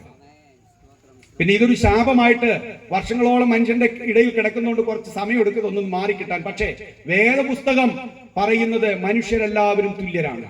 ആ തുല്യതയുടെ ചിന്തയിൽ നിന്നുകൊണ്ടാണ് വേദപുസ്തകത്തിന്റെ ആ ചിന്തകൾ, ആശയങ്ങൾ മനുഷ്യനെ സ്വാധീനിച്ചതിന്റെ ഫലമാണ് ലോകത്ത് ക്രൈസ്തവ മാർഗം എവിടെയെല്ലാം വേരൂന്നപ്പെട്ടിട്ടുണ്ടോ അവിടെയെല്ലാം അടിമത്തം അവസാനിപ്പിച്ചു. എവിടെയൊക്കെ ക്രൈസ്തവ മാർഗം ഇന്നും ഇല്ലയോ, സ്വീകരിക്കപ്പെട്ടിട്ടില്ലയോ അവിടെയെല്ലാം ഇന്നും അടിമത്തമുണ്ട്. തൊഴിലിൽ നീതിയും തുല്യതയും ഒക്കെ മനുഷ്യരെ കൊടുക്കുവാൻ ജെൻഡർ ഈക്വാലിറ്റി കാണിച്ചു കൊടുത്ത പുസ്തകം. മനുഷ്യരെല്ലാവരും, അത് സ്ത്രീയെന്നോ പുരുഷനെന്നോ വ്യത്യാസമില്ലാതെ എല്ലാവരും തുല്യരാണ്. സ്ത്രീയും മനുഷ്യനാണ്, പുരുഷനും മനുഷ്യനാണ്, അവർ രണ്ടുപേരുടെ ആത്മാവ് തുല്യമാണ് എന്നൊക്കെ പഠിപ്പിച്ചതും രണ്ടുപേർക്കും തുല്യമായ മാന്യത ഇവിടെ വേണം എന്ന് പഠിപ്പിച്ചതും വേദപുസ്തകമാണ്. സ്ത്രീകളെ ബഹുമാനിക്കുന്നതിൽ, സ്ത്രീകൾക്ക് അവരുടേതായ പങ്കാളിത്തമുണ്ട് എന്ന് പറയുന്നതിൽ, സ്ത്രീകളെ ബഹുമാനിച്ചതിൽ, സ്ത്രീകൾക്ക് മാന്യമായ സ്ഥാനം കൊടുത്തതിൽ, അവർക്ക് അർഹമായ പങ്കാളിത്തം കൊടുത്തതിൽ വേദപുസ്തകത്തിലെ രചനകൾക്ക്, എഴുത്തുകാർക്ക് അല്ലെങ്കിൽ വേദപുസ്തകത്തിന് വളരെയധികം പങ്കുണ്ട്, സ്വാധീനം ചെലുത്തിയിട്ടുണ്ട് എന്ന് നിങ്ങൾ അറിയുക. പ്രിയപ്പെട്ടവർ, ഞാൻ നിങ്ങളോട് പറയുകയുണ്ടായി, വേദപുസ്തകം സാമൂഹിക ഘടനകളിൽ സമൂഹത്തിൽ ഒത്തിരി മാറ്റങ്ങൾ കൊണ്ടുവന്നു. ഇന്ന് നാം കാണുന്ന യൂറോപ്പും പാശ്ചാത്യ രാജ്യങ്ങളുമെല്ലാം അവർ ഇന്ന് കാണുന്ന വികസനത്തിലേക്കും ആ ശാസ്ത്ര സാങ്കേതികതയുടെ കുതിപ്പിലേക്കും വളർച്ചയിലേക്കും നമ്മളെക്കാൾ 100 വർഷം മുമ്പേ എത്തപ്പെട്ടതിന്റെ പിന്നിൽ വേദപുസ്തകം വിശ്വസിക്കുകയും അനുസരിക്കുകയും ചെയ്ത ഒരു കൂട്ടം ആളുകളുടെ പ്രയത്നഫലമായിരുന്നു, ചിന്താശേഷിയുള്ള ഒരു സമൂഹമായിരുന്നു എന്നുള്ളതിന്റെ തെളിവാണ്. ഇന്ന് പാശ്ചാത്യ ലോകവും യൂറോപ്പും ഒക്കെ അധപ്പതിച്ചുകൊണ്ടിരിക്കുകയാണ്. അതിന് കാരണം മറ്റൊന്നുമല്ല, അവർ വേദപുസ്തകത്തെ വലിച്ചെറിയാൻ തുടങ്ങി. പിൽക്കാലത്ത് വന്ന കൊച്ചു പിള്ളേർക്ക് ഈ പുസ്തകത്തിന്റെ മഹത്വം വേണ്ടുന്നതുപോലെ മനസ്സിലാക്കാതെ വേദപുസ്തകത്തെ അവരങ്ങ് മാറ്റിവെച്ചിട്ട് മറ്റു പലതിനെയും, മറ്റു പല സംസ്കാരങ്ങളെയും, ചിന്തകളെയും, ആശയങ്ങളെയും, ചില പുസ്തകങ്ങളെയൊക്കെ അവരുടെ ജീവിതത്തിലേക്ക് സ്വീകരിക്കാൻ തുടങ്ങി. അതിന്റെ പരിണിതഫലം ഇന്ന് പാശ്ചാത്യ ലോകം അനുഭവിച്ചുകൊണ്ടിരിക്കുകയാണ്. സോഷ്യൽ മീഡിയയും വാർത്താ മാധ്യമങ്ങളും ഒക്കെ കാണുകയും കേൾക്കുകയും ചെയ്യുന്ന നിങ്ങൾക്ക് ഞാനിത് പറയാതെ തന്നെ എന്തൊക്കെയാണ്, ഏതൊക്കെ കാര്യങ്ങളാണ് എന്നുള്ളത് നിങ്ങൾക്ക് ഗ്രഹിച്ചെടുക്കാവുന്നതേയുള്ളൂ. വേദപുസ്തകം ഒരിക്കൽ സ്വീകരിച്ച നാട് അത് ഉന്നതിയിലേക്കും വെളിച്ചത്തിലേക്കും ധാർമ്മികമായ ഉയർച്ചയിലേക്കും കുടുംബങ്ങളുടെ ഭദ്രതയിലേക്കും സാമൂഹികമായിട്ടുള്ള സന്തോഷത്തിലേക്കും കടന്നു വന്നു. അവർ ഉന്നതവും വിശാലവുമായ ഹൃദയവീക്ഷണമുള്ള ആളുകളായി മാറി. എന്നാൽ ഇന്ന് അവർ ഏതെങ്കിലും വിധത്തിലുള്ള യാതനയോ ഏതെങ്കിലും വിധത്തിലുള്ള ആക്രമണങ്ങളോ രാജ്യവ്യാപകമായിട്ട് അനുഭവിക്കുന്നുണ്ടെങ്കിൽ അതിന്റെ കാരണം അവർ വേദപുസ്തകത്തെ കൈയൊഴിഞ്ഞു എന്നുള്ളത് കൊണ്ടാണ്. അപ്പോൾ വേദപുസ്തകം ഒരു സമൂഹത്തിലേക്ക് ചെല്ലുമ്പോൾ അതിന്റെ ഘടന മാറ്റുകയാണ്. എന്ന് പറഞ്ഞു കഴിഞ്ഞാൽ അതിന്റെ സംസ്കാരം മാറ്റിയെന്നല്ല, അതിന്റെ മോശമായിട്ടുള്ള ചിന്താഗതികളെയും അതിന്റെ പ്രവണതകളെയും മാറ്റിക്കൊണ്ട് മനുഷ്യന് വിദ്യാഭ്യാസവും സാക്ഷരതയും ഉയർന്ന ചിന്തകളും ജീവിത നിലവാരവും മനുഷ്യന് നൽകുകയാണ്. എങ്ങനെയൊക്കെ ജീവിക്കണം, ഇന്നതുപോലെയൊക്കെയാണ് പെരുമാറേണ്ടത്, ഇതൊക്കെയാണ്, ഇങ്ങനെയൊക്കെയാണ് സംസാരിക്കേണ്ടത്, ഇങ്ങനെയൊക്കെയാണ് നാം കുടുംബത്തിലും സമൂഹത്തിലും രാഷ്ട്രത്തിലും ആയിരിക്കേണ്ടത്, നല്ല സമൂഹം കെട്ടിപ്പടുക്കാൻ ഇന്ന ചിന്തകളൊക്കെയാണ് നമുക്ക് ആവശ്യമായിരിക്കുന്നതെന്നൊക്കെ മനുഷ്യൻ പഠിച്ചത് വേദപുസ്തകത്തിൽ നിന്നാണ്. അങ്ങനെ സ്വീകരിച്ച മനുഷ്യർക്കെല്ലാം ആ മാറ്റങ്ങൾ ഉണ്ടായിട്ടുണ്ട്.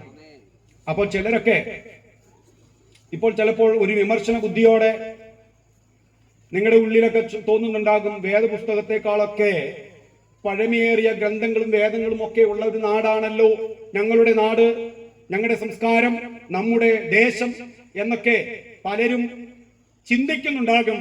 അങ്ങനെയാണെങ്കിൽ എനിക്ക് നിങ്ങളോട് വളരെ വിനയാന്വിത ബുദ്ധിയോടെ പറയുവാനായിട്ടുള്ള ഒരു ചിന്ത അല്ലെങ്കിൽ ഒരു ആശയം എന്നുള്ളത് ഒരു വെല്ലുവിളിയായിട്ടാണെങ്കിൽ പോലും ഞാനങ്ങ് പറയുകയാണ്. അതെ, വേദപുസ്തകത്തെക്കാൾ പുരാതനത്വമോ പഴമയോ ഒക്കെ അവകാശപ്പെടാൻ കഴിവുള്ള പുസ്തകങ്ങൾ ഇവിടെ ഉണ്ടായിരുന്നിട്ടും എന്തുകൊണ്ടാണ് ബൈബിൾ വരുന്നത് വരെ ആ പുസ്തകങ്ങളൊക്കെ ചലിക്കാതിരുന്നത്? എന്തുകൊണ്ടാണ് ആ പുസ്തകങ്ങൾക്കൊന്നും സമൂഹത്തിൽ വേണ്ടുന്ന വിധത്തിലുള്ള മാറ്റങ്ങൾ വരുത്താൻ കഴിയാതെ പോയത്? അങ്ങനെ കഴിയാതെ പോയിട്ടുണ്ടെങ്കിൽ അതിന്റെ കാരണം ഒന്നെങ്കിൽ ആ പുസ്തകത്തിന് അതിനുള്ള കഴിവില്ല, അല്ലെങ്കിൽ ആ പുസ്തകത്തിന്റെ ആശയങ്ങളുടെ കുഴപ്പം, അല്ലെങ്കിൽ അത് പിടിച്ചു വെച്ചവരുടെ കുഴപ്പം. ഇതിലേതെങ്കിലുമൊക്കെ ഒന്നാകണം. ഒന്നെങ്കിൽ പുസ്തകത്തിന്റെ കുഴപ്പമാണെന്ന് ഞാൻ പറയുന്നില്ല, പുസ്തകം കൈകാര്യം ചെയ്തവരുടെ കുഴപ്പമാണ്. നിങ്ങൾ അത് വിശ്വസിക്കുന്നുണ്ടെങ്കിൽ ആ പുസ്തകം നിങ്ങൾ പ്രസംഗിക്കണം. ഞാൻ ഇന്ന് പ്രസംഗിക്കുന്നത് പോലെ തന്നെ നിങ്ങൾ ആ പുസ്തകം പ്രസംഗിക്കണം. അതാണ് നിങ്ങളുടെ മുമ്പാകെയുള്ള വെല്ലുവിളി.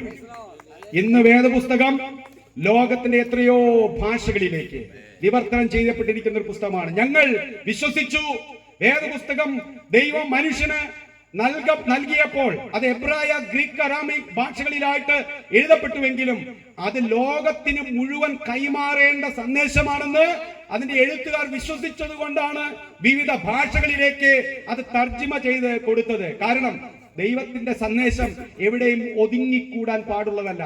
ഏതെങ്കിലും ഒരു പ്രത്യേക ജനസമൂഹത്തിന്റെ ഇടയിൽ മാത്രം വേണ്ടതല്ല ദൈവിക വെളിപ്പാടുകൾ.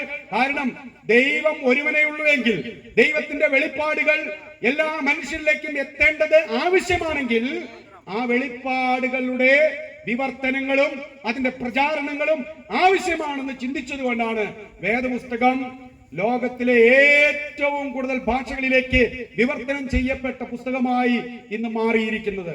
ഇന്ന് ഞാനിവിടെ പ്രസംഗിക്കുമ്പോഴും ഉത്തരേന്ത്യയിലും മറ്റു ലോകത്തിന്റെ വിവിധ കോണുകളിലും ഭാഗങ്ങളിലുമുള്ള ഒട്ടനവധി ഭാഷകളിലേക്ക്, ഡയലക്റ്റുകളിലേക്ക് വേദപുസ്തകം ഇപ്പോഴും തർജിമ ചെയ്യപ്പെട്ടുകൊണ്ടിരിക്കുകയാണ്.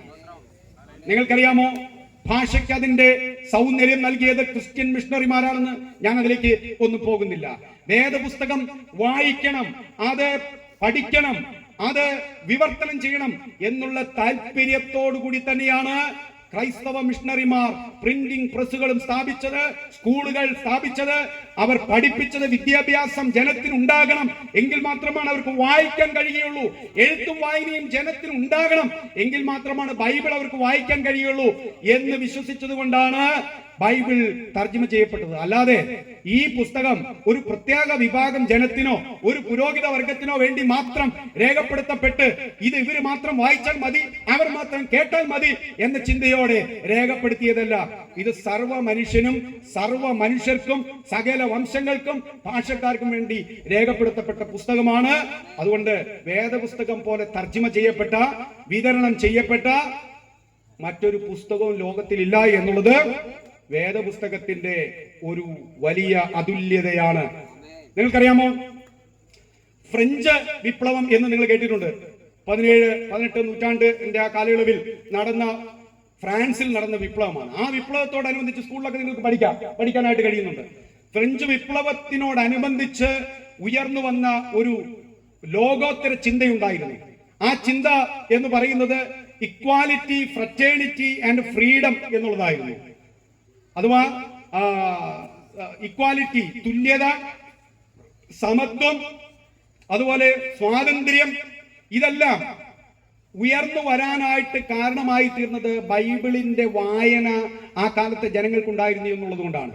അപ്പോൾ സമൂഹത്തിലേക്ക് തുല്യതയുടെയും തുല്യ അവസരങ്ങളുടെയും നീതിയുടെയും സ്വാതന്ത്ര്യത്തിന്റെയും സന്ദേശം കൈമാറിയ, ഞാൻ നേരത്തെ നിങ്ങളോട് പറയുകയുണ്ടായി, ഭരണഘടനകൾ എഴുതിയപ്പോൾ എന്തിനേറെ ഇന്ത്യൻ ഭരണഘടനയിലെ പോലും വേദപുസ്തകത്തിന് ആ സ്വാധീനമുണ്ട് എന്ന് നിങ്ങളോട് പറഞ്ഞാൽ നിങ്ങൾ അതിശയിച്ചു പോകരുത്, നിങ്ങൾ ദൈവത്തെ സ്തുതിക്കണം.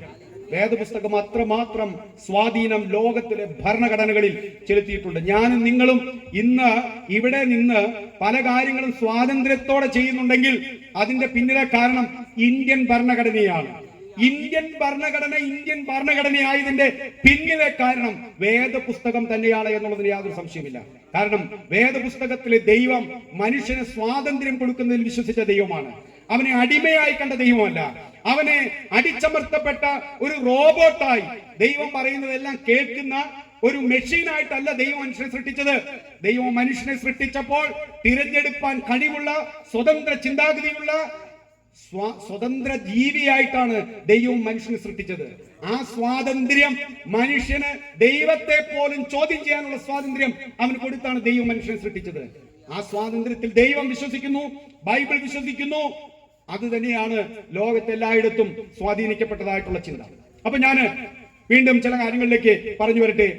അപ്പോൾ നിയമവാഴ്ച, അധികാര വിഭജനം, ഇങ്ങനെ ഒത്തിരി കാര്യങ്ങൾ, ജനാധിപത്യ ബോധം, കല, സംസ്കാരം, സംഗീതം, അതുപോലെ ഇങ്ങനെയുള്ള ഒട്ടനവധി മേഖലകളിൽ വേദപുസ്തകം വരുത്തിയ സ്വാധീനങ്ങൾ ചെറുതല്ല എന്ന് നിങ്ങൾ അറിയുക. ഇതിനേക്കാൾ ഒത്തിരി മറ്റൊരു പ്രത്യേകത വേദപുസ്തകത്തിനുണ്ട്.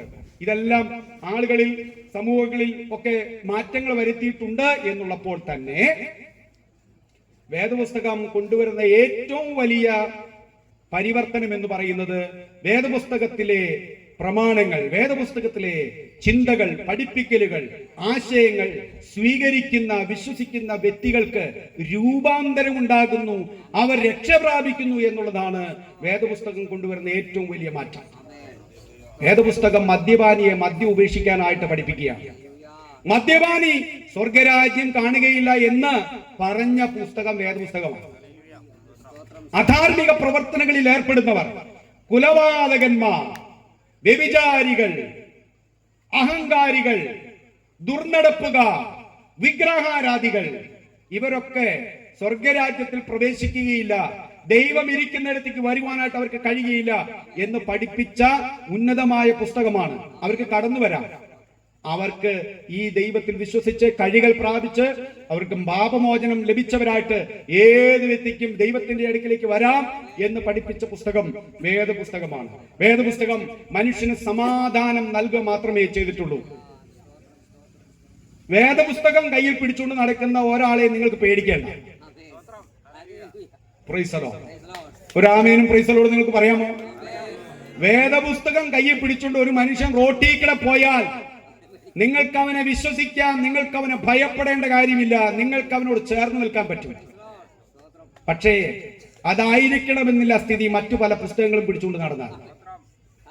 നിങ്ങൾക്ക് ഭയം തോന്നാം, ചങ്കിടിപ്പ് കൂടാം, സംശയം തോന്നാം, അങ്ങനെ പല പല വികാരങ്ങളും ചിന്തകളും ഒക്കെ ഹൃദയത്തിലും മനസ്സിലൊക്കെ കയറി വരാം.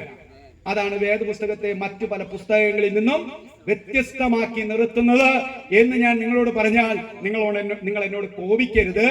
ആ കോപം നിങ്ങൾക്കുണ്ടായാൽ അത് മാറ്റിയിട്ട് ഞാൻ പറഞ്ഞത് വസ്തുതയാണോ എന്നൊന്ന് നിങ്ങൾ ചിന്തിച്ചിട്ട് അങ്ങനെ എന്തെങ്കിലും പോരായ്മയുണ്ടെങ്കിൽ മാറ്റിയെടുക്കാനുള്ള പ്രവണതയാണ്, ചിന്തയാണ്, ശ്രമമാണ് നിങ്ങൾക്കുണ്ടാകേണ്ടത് എന്ന് ഞാൻ നിങ്ങൾക്ക് ബുദ്ധി ഉപദേശിക്കുകയാണ്.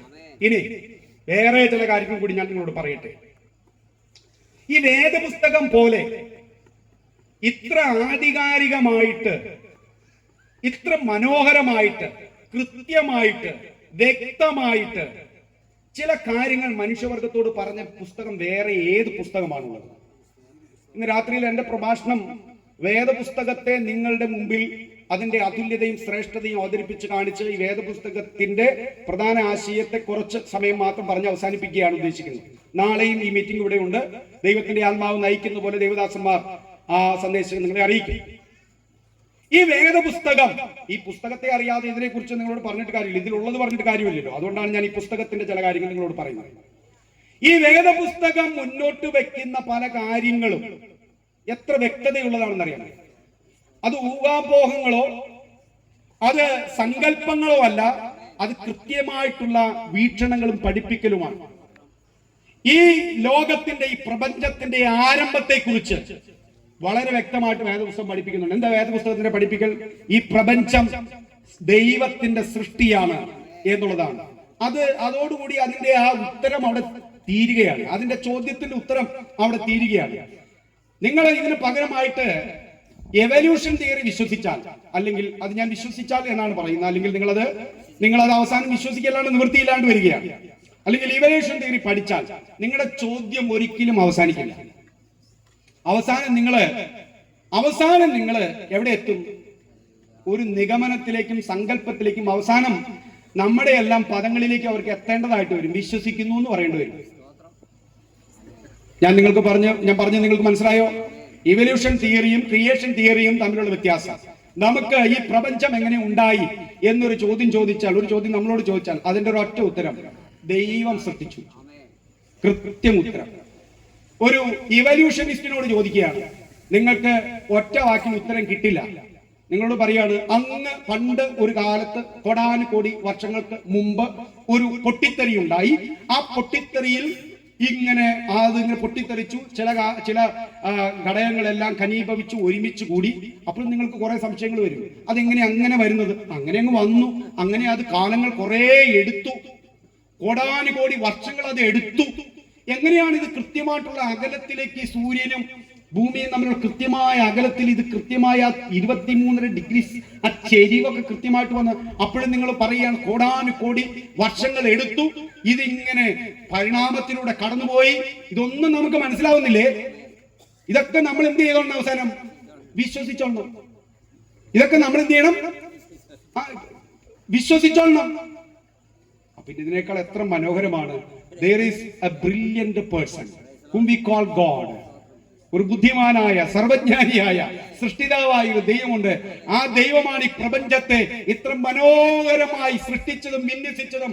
അവന്റെ കൽപ്പനയിലും അവന്റെ വാക്കുകളുടെ ശക്തിയുടെ ബലത്തിലുമാണ് ഈ പ്രപഞ്ചം ഇത്ര സുരക്ഷിതമായി ഇതിന്റെ അകലത്തിൽ, ഇതിന്റെ കാലത്തിൽ ക്രമമായി താളം തെറ്റാതെ കൃത്യമായി രാവും പകലും, വസന്തവും ഗ്രീഷ്മവും ഒക്കെ അതിന്റെ സമയങ്ങളിൽ ഉണ്ടായിക്കൊണ്ട് ഇവിടെ വന്നതിന്റെ പിന്നിൽ പ്രവർത്തിച്ച ഒരു ബുദ്ധിജീവിയുണ്ട്. ആ ബുദ്ധിജീവിയ ദൈവം. ഈ പ്രപഞ്ചത്തിന്റെ ആരംഭത്തെ കുറിച്ച് വളരെ കൃത്യമായി പറയുന്ന ഇന്നലെ കർത്താവിന്റെ ദാസൻ അതിനെക്കുറിച്ച് പറയുകയുണ്ടായി. വേദപുസ്തകം തുടങ്ങുന്നത് തന്നെ ദൈവം ആദിയിൽ ദൈവം ആകാശവും ഭൂമിയും സൃഷ്ടിച്ചു എന്നുള്ള ആ പദം കൊണ്ടാണ്. അപ്പോൾ ഈ പ്രപഞ്ചത്തിന്റെയും ഭൂമിയുടെയും ജീവന്റെയും മരണത്തിന്റെയും ഉത്ഭവത്തെ കുറിച്ച് ബൈബിൾ പറയുന്നു. എങ്ങനെയാണ് ജീവൻ ഉണ്ടായത്? എങ്ങനെയാണ് മനുഷ്യൻ, എന്തുകൊണ്ടാണ് മനുഷ്യൻ മരിക്കുന്നത്? മരണത്തിന്റെ കാരണം എന്താണ്? വേദപുസ്തകം വളരെ കൃത്യമായിട്ട് പഠിപ്പിക്കുന്നു. മനുഷ്യരാശിയുടെ ആരംഭത്തെ കുറിച്ച് പറയുന്നു. പാപത്തിന്റെ ആരംഭത്തെ കുറിച്ച് ബൈബിൾ പറയുന്നു. സംസ്കാരങ്ങളുടെ ആരംഭത്തെ കുറിച്ച് ബൈബിൾ പറയുന്നു. രാജ്യങ്ങളുടെയും ഭാഷകളുടെയും ആരംഭത്തെ കുറിച്ച് പറയുന്നു. ഇതിനൊക്കെ ഏതെങ്കിലും ആളുകളോട് ചോദിച്ചാൽ നിങ്ങൾക്ക് കിട്ടാവുന്ന ഉത്തരങ്ങൾ വളരെ സങ്കീർണങ്ങളായിരിക്കും. എന്നിട്ട് ഈ സങ്കീർണമായ ഉത്തരങ്ങൾ ഞാൻ നിങ്ങളോട് നേരത്തെ പറഞ്ഞ പോലെ അവസാനം നിങ്ങൾ എന്ത് ചെയ്യണം? വിശ്വസിച്ചോളണം. ഉത്തരങ്ങൾ വളരെ സങ്കീർണമാണ്. നിങ്ങൾക്കത് മനസ്സിലാകാതെ വരുമ്പോൾ എന്ത് ചെയ്യണം? വിശ്വസിച്ചോളണം. അതാണ് അവരുടെ എല്ലാം ഒരു ദുരവസ്ഥ. അപ്പോ രാജ്യങ്ങളുടെയും ഭൂഖണ്ഡങ്ങളുടെയും ഭാഷകളുടെയും ഒക്കെ ആ ആരംഭത്തെ കുറിച്ച് പറയുകയാണ്. പ്രിയപ്പെട്ടവരെ, ഇതാണ് വേദപുസ്തകത്തിന്റെ ഒരു സംക്ഷിപ്ത രൂപം എന്ന് പറയുന്നത്. ഈ വേദപുസ്തകത്തിൽ ദൈവം മനുഷ്യന് നൽകിയ ഒട്ടനവധി കാര്യങ്ങൾ ക്രിസ്ത്യാനികളായ നമ്മൾ, അല്ലെങ്കിൽ ക്രിസ്തീയ സമൂഹം വിശ്വസിക്കുന്ന കുറച്ച് കാര്യങ്ങൾ കൂടി പറഞ്ഞ്, ആ വിശ്വാസത്തിന് അടിസ്ഥാനപരമായിരിക്കുന്ന കാര്യങ്ങൾ എന്താണെന്ന് കൂടി പറഞ്ഞ് ഞാൻ അവസാനിപ്പിക്കേണ്ട സമയമായിരിക്കുകയാണ്. ഇത്രയും സമയം മുന്നോട്ട് പോയത് ഞാനും അറിഞ്ഞില്ല, നിങ്ങളും അറിഞ്ഞോ എന്ന് എനിക്കറിയില്ല. സമയം തീരുന്നു. എന്താണ് നമ്മുടെ വിശ്വാസം? ഒത്തിരി ആളുകൾ ചോദിക്കാറുണ്ട്, അല്ലേ? എല്ലാ വീട്ടിലും കയറി ഇറങ്ങി പറയാനായിട്ട് നമുക്ക് താല്പര്യമുണ്ട്. പക്ഷെ ഈ മൈക്കിലൂടെ അങ്ങ് ഒറ്റയടിക്ക് കേൾക്കാവുന്നവർ കേൾക്കട്ടെ. ഓക്കെ, എന്താ നിങ്ങൾ വിശ്വസിക്കുന്നത്? എന്താ നിങ്ങളുടെ വിശ്വാസം? നമ്മളെ ഏതാണ്ട് ഒരു അന്യഗ്രഹ ജീവി പോലെ കാണുന്ന കുറെ ആളുകളുണ്ട്. അങ്ങനെയാണോ? ഞങ്ങൾ എന്താണ് വിശ്വസിക്കുന്നത്? ഞങ്ങൾ ആരാണ്? ഞങ്ങളുടെ വിശ്വാസം എന്താണ്? ഒരു മറയില്ലാതെ ചില കാര്യങ്ങൾ നിങ്ങളോട് പറയട്ടെ. ഞങ്ങൾ അന്യഗ്രഹ ജീവികളൊന്നുമല്ല. ഞങ്ങൾ ഈ നാട്ടിൽ ജനിച്ച് ഇവിടെ ജീവിച്ച് വളർന്ന് ഇവിടുത്തെ ചോറും കറിയും ഒക്കെ കഴിച്ച്, നിങ്ങൾ കഴിക്കുന്ന ഭക്ഷണമൊക്കെ കഴിച്ച്, നിങ്ങൾ ഉറങ്ങുന്ന പോലെ ഉറങ്ങി ഒക്കെ ജീവിക്കുന്ന പാവങ്ങളായ സാധുക്കളായ ആളുകളാണ് ഞങ്ങൾ. പിന്നെ എവിടെയാ വ്യത്യാസം? ഞങ്ങളുടെ വിശ്വാസങ്ങളിൽ കുറച്ച് വ്യത്യാസമുണ്ട്. ആ വിശ്വാസങ്ങളുടെ വ്യത്യാസം എന്താണെന്ന് നിങ്ങളോട് പറയാം. ഒന്ന്, ഒരു ദൈവം ഉണ്ട് എന്ന് ഞങ്ങൾ വിശ്വസിക്കുന്നു. അപ്പൊ ഞങ്ങൾ വിശ്വസിക്കുന്നുണ്ട് അല്ലെ? ഒരു ദൈവമുണ്ട്, ഒരു ദൈവമുണ്ട്, ദൈവം ഒന്നേയുള്ളൂ എന്ന് നിങ്ങൾ വിശ്വസിക്കുന്നു. ഇനി അതിന്റെ ഒത്തിരി വിഭജനങ്ങളുണ്ട്, അതിലേക്കൊന്നും ഞാൻ പോകുന്നില്ല. ഈ ദൈവമാണ് ആകാശത്തെയും ഭൂമിയെയും കാണുന്നതിനെയും കാണപ്പെടാത്തതിനെയും ഒക്കെ സൃഷ്ടിച്ചവനായ ദൈവം. അപ്പോൾ ദൈവത്തിലും, സൃഷ്ടിതാവായ ദൈവത്തിലും, പരിപാലകനായ ദൈവത്തിലും, സംരക്ഷകനായ ദൈവത്തിലും, പരമാധികാരിയായ ദൈവത്തിലും, സർവശക്തനും സർവജ്ഞാനിയും സർവവ്യാപിയും നീതിമാനും പരിശുദ്ധനും സ്നേഹവാനും കാരുണ്യവാനുമായ ദൈവത്തിലാണ് ഞങ്ങൾ വിശ്വസിക്കുന്നത്. ദൈവം ഉണ്ട്. ആ ദൈവം ഇങ്ങനെയുള്ള പ്രത്യേകതകൾ ഉള്ളവരാണ്. മനുഷ്യൻ ദൈവത്തിന്റെ സൃഷ്ടിയാണ്. മനുഷ്യനെ ദൈവം തന്റെ സ്വരൂപത്തിലും ഛായയിലും സൃഷ്ടിച്ചു എന്ന് ഞാൻ നിങ്ങളോട് പറയുകയുണ്ടായി. മനുഷ്യൻ ഏതെങ്കിലും മൃഗത്തിൽ നിന്ന് പരിണമിച്ചുണ്ടായി എന്നോ ഏതെങ്കിലും പ്രത്യേക സാഹചര്യത്തിൽ പ്രത്യേക കാരണങ്ങൾ കൊണ്ട് ദൈവമായിട്ട് തന്നെ ജനവിഭാഗങ്ങളെ സൃഷ്ടിച്ചാക്കിയെന്ന് ഞങ്ങൾ വിശ്വസിക്കുന്നില്ല. ദൈവം മനുഷ്യനെ ആണും പെണ്ണുമായി സൃഷ്ടിച്ചു.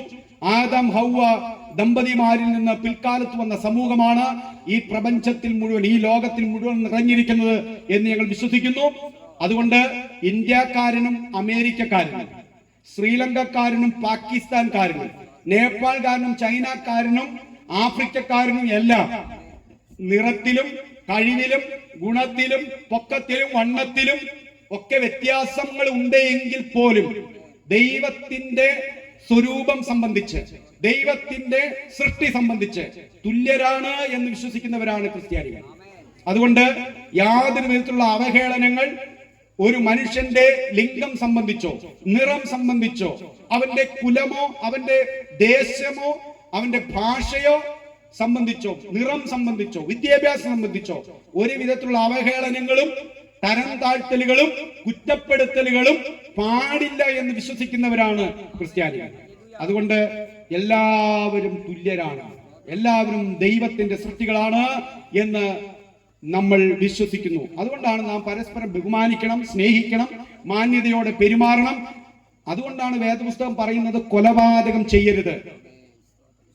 ചിലർക്ക് ചില സമൂഹങ്ങളുടെ ഇടയിൽ ചില ആളുകളെ കൊല ചെയ്യുന്നത് വലിയ പുണ്യകർമ്മമായിട്ടാണ് ചിന്തിക്കുന്നത്. അവരില്ലാതെയായി കഴിഞ്ഞാൽ അത്രത്തോളം നല്ലതാണ്, അത് ദൈവത്തിന്റെ തീരുമാനമാണ്. അവരെ കൊല്ലുക എന്നുള്ളതും അവരെ ഇല്ലായ്മ ചെയ്യുക, അവരെ സമൂലമായിട്ട് അതൊന്ന് പരിച്ഛേദനം ചെയ്യുക എന്നുള്ളതൊക്കെ ദൈവത്തിന്റെ എന്തോ ഇഷ്ടമായിട്ട് കാണുന്ന വിഭാഗങ്ങളുണ്ട്. പക്ഷെ വേദപുസ്തകം അങ്ങനെ പഠിപ്പിക്കുന്നില്ല. എല്ലാ മനുഷ്യരും ഒരേപോലെ ബഹുമാനിക്കപ്പെടേണ്ടവരാണ്, സ്നേഹിക്കപ്പെടേണ്ടവരാണ്, കരുതപ്പെടേണ്ടവരാണ് എന്ന് ഞങ്ങൾ വിശ്വസിക്കുന്നു എന്നുള്ളത് അറിയുക. ദൈവിക വിഭവങ്ങളുടെ സൂക്ഷിപ്പുകാരനും അതിന്റെ ഉത്തരവാദിത്തപ്പെട്ട ഉപയോക്താവുമാണ് മനുഷ്യൻ. ഇതിന്റെ കർത്താവിന്റെ ദാസൻ ഈ പ്രപഞ്ചത്തെ കുറിച്ചും ഈ പ്രപഞ്ചത്തിൽ ദൈവം മനുഷ്യനെ ആക്കി വെച്ചതിന്റെ ആ വസ്തുതകളെ കുറിച്ചൊക്കെ അദ്ദേഹം പറയുകയുണ്ടായി. ഈ മനോഹരമായ പ്രപഞ്ചം ഇതിന്റെ നടത്തിപ്പുകാരായിട്ട്, സൂക്ഷിപ്പുകാരായിട്ട്, ഉത്തരവാദിത്തപ്പെട്ട ഉപയോക്താക്കളായിട്ട് ദൈവം മനുഷ്യനെ ഈ ഭൂമിയിൽ വെച്ചു. ഇത് ആസ്വദിക്കുവാൻ, ഇത് ഉപയോഗിക്കുവാൻ, ഇതിൽ ജീവിക്കുവാൻ ദൈവം മനുഷ്യനെ ആക്കി. എന്നാൽ ഇന്ന് മനുഷ്യൻ ഇത് ചൂഷണം ചെയ്യാണ് എന്നുള്ളത് മറ്റൊരു വസ്തുതയാണ് എന്ന് കാണുകയാണ്. ദൈവം മനുഷ്യനെ സൃഷ്ടിച്ചത് എന്തിനു വേണ്ടിയിട്ടാണ്? ഞാൻ ചുരുക്കി ചില കാര്യങ്ങളാണ് പറയുന്നത്. ദൈവം മനുഷ്യനെ സൃഷ്ടിച്ചത് എന്തിനാണ്? ആളുകൾ എന്തിനാ ദൈവം മനുഷ്യനെ സൃഷ്ടിച്ചത്? ദൈവം മനുഷ്യനെ സൃഷ്ടിച്ചതിന്റെ ഉദ്ദേശം മനസ്സിലാക്കണമെങ്കിൽ ഈ പുസ്തകത്തിലേക്ക് വരണം. ഈ പുസ്തകത്തിൽ ദൈവം മനുഷ്യനെ സൃഷ്ടിച്ചതിനെ കുറിച്ച് പറയുന്നത് ദൈവവും മനുഷ്യനും തമ്മിൽ സമ്പർക്കത്തിൽ ജീവിക്കുവാൻ, കൂട്ടായ്മയിൽ ജീവിക്കുവാൻ, ആ ബന്ധത്തിൽ ജീവിക്കാൻ, ഒരുമിച്ച് ജീവിക്കുവാൻ, സംസാരിക്കുവാൻ, ദൈവത്തിനുള്ളതെല്ലാം പങ്കുവെക്കാൻ വേണ്ടിയിട്ട് പങ്കുവെക്കാൻ വേണ്ടിയിട്ടാണ് ദൈവം മനുഷ്യനെ സൃഷ്ടിച്ചത്. മനുഷ്യനുണ്ടായിരുന്നില്ല എന്ന് കരുതി ദൈവത്തിന് നിലനിൽപ്പില്ലാതെയായി പോകുമായിരുന്നില്ല.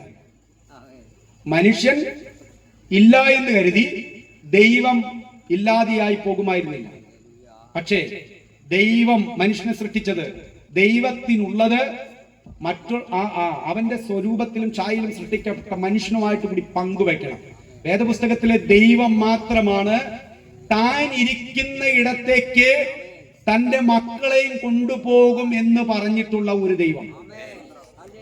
യേശുക്രിസ്തു പറഞ്ഞു, നിങ്ങൾക്ക് ഓർമ്മയുണ്ടാകും, ഞാൻ പിന്നെയും വന്ന് നിങ്ങളെ എന്റെ അടുക്കൽ ചേർത്തുകൊള്ളും. ഞാൻ ഇരിക്കുന്ന ഇടത്ത് നിങ്ങളും ഇരിക്കും. ഞാൻ ഒരിടത്ത് ഇരിക്കും, നിങ്ങൾ വേറെ സ്ഥലത്ത് ഇരിക്കും എന്നല്ല പറഞ്ഞത്. ഞാൻ ഇരിക്കുന്ന ഇടത്ത്, എന്റെ വീട്ടിലേക്ക്, എന്റെ പിതാവിന്റെ ഭവനത്തിലേക്ക് ഞാൻ നിങ്ങളെ കൊണ്ടുപോകും. അപ്പൊ മനുഷ്യനെ എന്തിനാ ദൈവം സൃഷ്ടിച്ചത്? ദൈവവുമായിട്ടുള്ള ആ സംസർഗത്തിലും കൂട്ടായ്മയിലും ജീവിക്കാൻ വേണ്ടി. ഒരു ചിന്തകൻ പറഞ്ഞത് ഇതെങ്ങനെയാണ്? ടു എൻജോയ് ഗോഡ്, ദൈവത്തെ ആസ്വദിക്കാൻ വേണ്ടി, ദൈവത്തെ അനുഭവിക്കാൻ വേണ്ടി, ദൈവത്തിൽ സന്തോഷിക്കാൻ വേണ്ടി, ദൈവത്തെ അറിയാൻ വേണ്ടിയിട്ടാണ് ദൈവം മനുഷ്യനെ സൃഷ്ടിച്ചത്. പക്ഷേ ദൈവം, ഞാൻ നിങ്ങളോട് പറയുകയുണ്ടായി, ദൈവം സൃഷ്ടിച്ച ഈ മനുഷ്യൻ ഒരു റോബോട്ട് ആയിരുന്നില്ല, ഒരു യന്ത്ര മനുഷ്യനായിരുന്നില്ല. സ്വിച്ചിട്ടാൽ ഐ ലവ് യു എന്ന് പറയുന്ന ഒരു മനുഷ്യനായിട്ടല്ല. ദൈവത്തിന് ഇഷ്ടം വരുമ്പോൾ, ദൈവത്തിന് അങ്ങ് സ്നേഹത്തിന് ക്ഷാമം വരുന്ന സമയത്ത് കുറെ റോബോട്ടുകളെ സൃഷ്ടിച്ച് ദൈവം വെച്ചിരിക്കുകയാണെന്ന് കരുതുക. റിമോട്ട് അങ്ങ് അമർത്തുമ്പോൾ പറയാണ്, ദൈവത്തിന് സ്നേഹത്തിന് ക്ഷാമം വരുമ്പോൾ എല്ലാ റോബോട്ടുകളെയും ഞെക്കിക്കൊണ്ട് ഐ ലവ് യു. അതിലെന്താ ആസ്വാദനമുള്ളത്?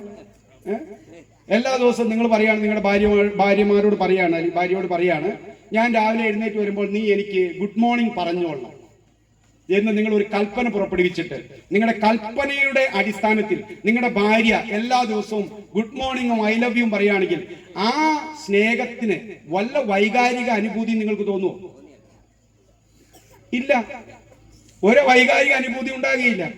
മറിച്ച് അതിന്റെ അകത്ത് നിന്ന് പ്രതീക്ഷിക്കാതിരിക്കുന്ന ഒരു സമയത്ത് നിങ്ങൾ കൊതിച്ചിരിക്കുമ്പോൾ നിങ്ങളുടെ അടുത്ത് വന്ന് വളരെ ആശ്ലേഷിച്ചുകൊണ്ട് വികാരഭരിതയായിട്ട് നിങ്ങളോട് പറയാണ്, ചേട്ടനോട് എനിക്ക് ഭയങ്കര ഇഷ്ടം തോന്നുന്നു എന്ന് പറഞ്ഞാലോ, നിങ്ങളുടെ നാഡീവ്യൂഹങ്ങളെല്ലാം ഉണർന്നെഴുന്നേൽക്കും. നിങ്ങൾ വളരെ ആവേശമുള്ള വ്യക്തിയായിട്ട് മാറും. നിങ്ങൾ ഊർജ്ജസ്വലതയുള്ള വ്യക്തിയായിട്ട് മാറും. കാരണം എന്താ? അത് നിങ്ങൾ ചോദിച്ചിട്ട് പറഞ്ഞതല്ല, ആ വ്യക്തിയുടെ ഹൃദയത്തിൽ നിന്ന്, ഉള്ളിൽ നിന്ന് പറഞ്ഞതാണ്. ഇതേപോലെ ദൈവം മനുഷ്യനെ സൃഷ്ടിച്ചത്. ഞങ്ങൾക്ക് മനസ്സിലാകാൻ വേണ്ടി ഇങ്ങനെയൊക്കെ പറഞ്ഞു എന്ന് മാത്രമേ ഉള്ളൂ. ദൈവം മനുഷ്യനെ സ്വതന്ത്ര ഇച്ഛാശക്തിയോടെയാണ് സൃഷ്ടിച്ചത്. അതുകൊണ്ടാണ് അവന് ശരി തെറ്റുകളെ തിരഞ്ഞെടുക്കാനുള്ള സ്വാതന്ത്ര്യത്തോടുകൂടിയ മനുഷ്യനെ സൃഷ്ടിച്ചത്. അതുകൊണ്ട് ദൈവം ഒരു തോട്ടത്തിൽ, ഒരു മനോഹരമായ ഗാർഡനിൽ മനുഷ്യനെ ആക്കി അവിടെ വെച്ചിട്ട് പറഞ്ഞു, നിന്റെ മുമ്പിൽ രണ്ട് വഴികളുണ്ട്, ജീവന്റെയും മരണത്തിന്റെയും വഴികൾ. നിനക്ക് ജീവവൃക്ഷത്തിൽ നിന്ന് ഭക്ഷിക്കാം, പക്ഷേ നന്മ തിന്മകളെ കുറിച്ച് അറിവ് നൽകുന്ന വൃക്ഷത്തിന്റെ ഫലം നീ കഴിക്കണ്ട. നന്മയും തിന്മയും എന്താണെന്ന് ഞാൻ നിന്നോട് പറയാം, നീ അത് കഴിച്ചറിയണ്ട. ഞാൻ ഇച്ചിരി ദൈവശാസ്ത്രമാണ് പറയുന്നത്, ശ്രദ്ധിച്ചു കേൾക്കണം. ദൈവം ആ തോട്ടത്തിൽ രണ്ട് വൃക്ഷഫലം സൃഷ്ടിച്ചു. എന്തൊക്കെയാണ്? ഒന്ന്, ജീവന്റെ വൃക്ഷഫലം. എന്താ ജീവന്റെ വൃക്ഷഫലം? ആ വൃക്ഷത്തിന്റെ ഫലം കഴിച്ചാൽ മനുഷ്യൻ എന്നേക്കും ജീവിക്കും. അത് കഴിക്കരുതെന്ന് ദൈവം പറഞ്ഞില്ല, അത് അവന് കഴിക്കാമായിരുന്നു. അതിനുള്ള സ്വാതന്ത്ര്യം അവന് കൊടുത്തിരുന്നു. പക്ഷേ ദൈവം പറഞ്ഞു, തോട്ടത്തിന്റെ നടുവിൽ മറ്റൊരു വൃക്ഷം ഉണ്ട്, അതിന്റെ പേരെന്താണ്? നന്മ തിന്മകളെ കുറിച്ച് അറിവ് നൽകുന്ന വൃക്ഷത്തിന്റെ ഫലം. അത് നീ കഴിക്കരുത്, അതിലേക്ക് നീ കൈ നീട്ടി അതെടുത്ത് കഴിക്കരുത്. ആ വൃക്ഷത്തിന്റെ പേരെന്താ പ്രത്യേകത? നന്മ തിന്മകളെ. നന്മ മനുഷ്യർ അറിയുന്നത് കൊണ്ട് തെറ്റില്ല, അതറിയാൻ അവൻ ദൈവം പറഞ്ഞു മാത്രം സ്വീകരിച്ചാൽ മതി. പക്ഷെ മനുഷ്യൻ ഒരിക്കലും തിന്മ അറിയരുതെന്ന് ദൈവം ആഗ്രഹിച്ചു. തിന്മ നീ അറിയരുത്.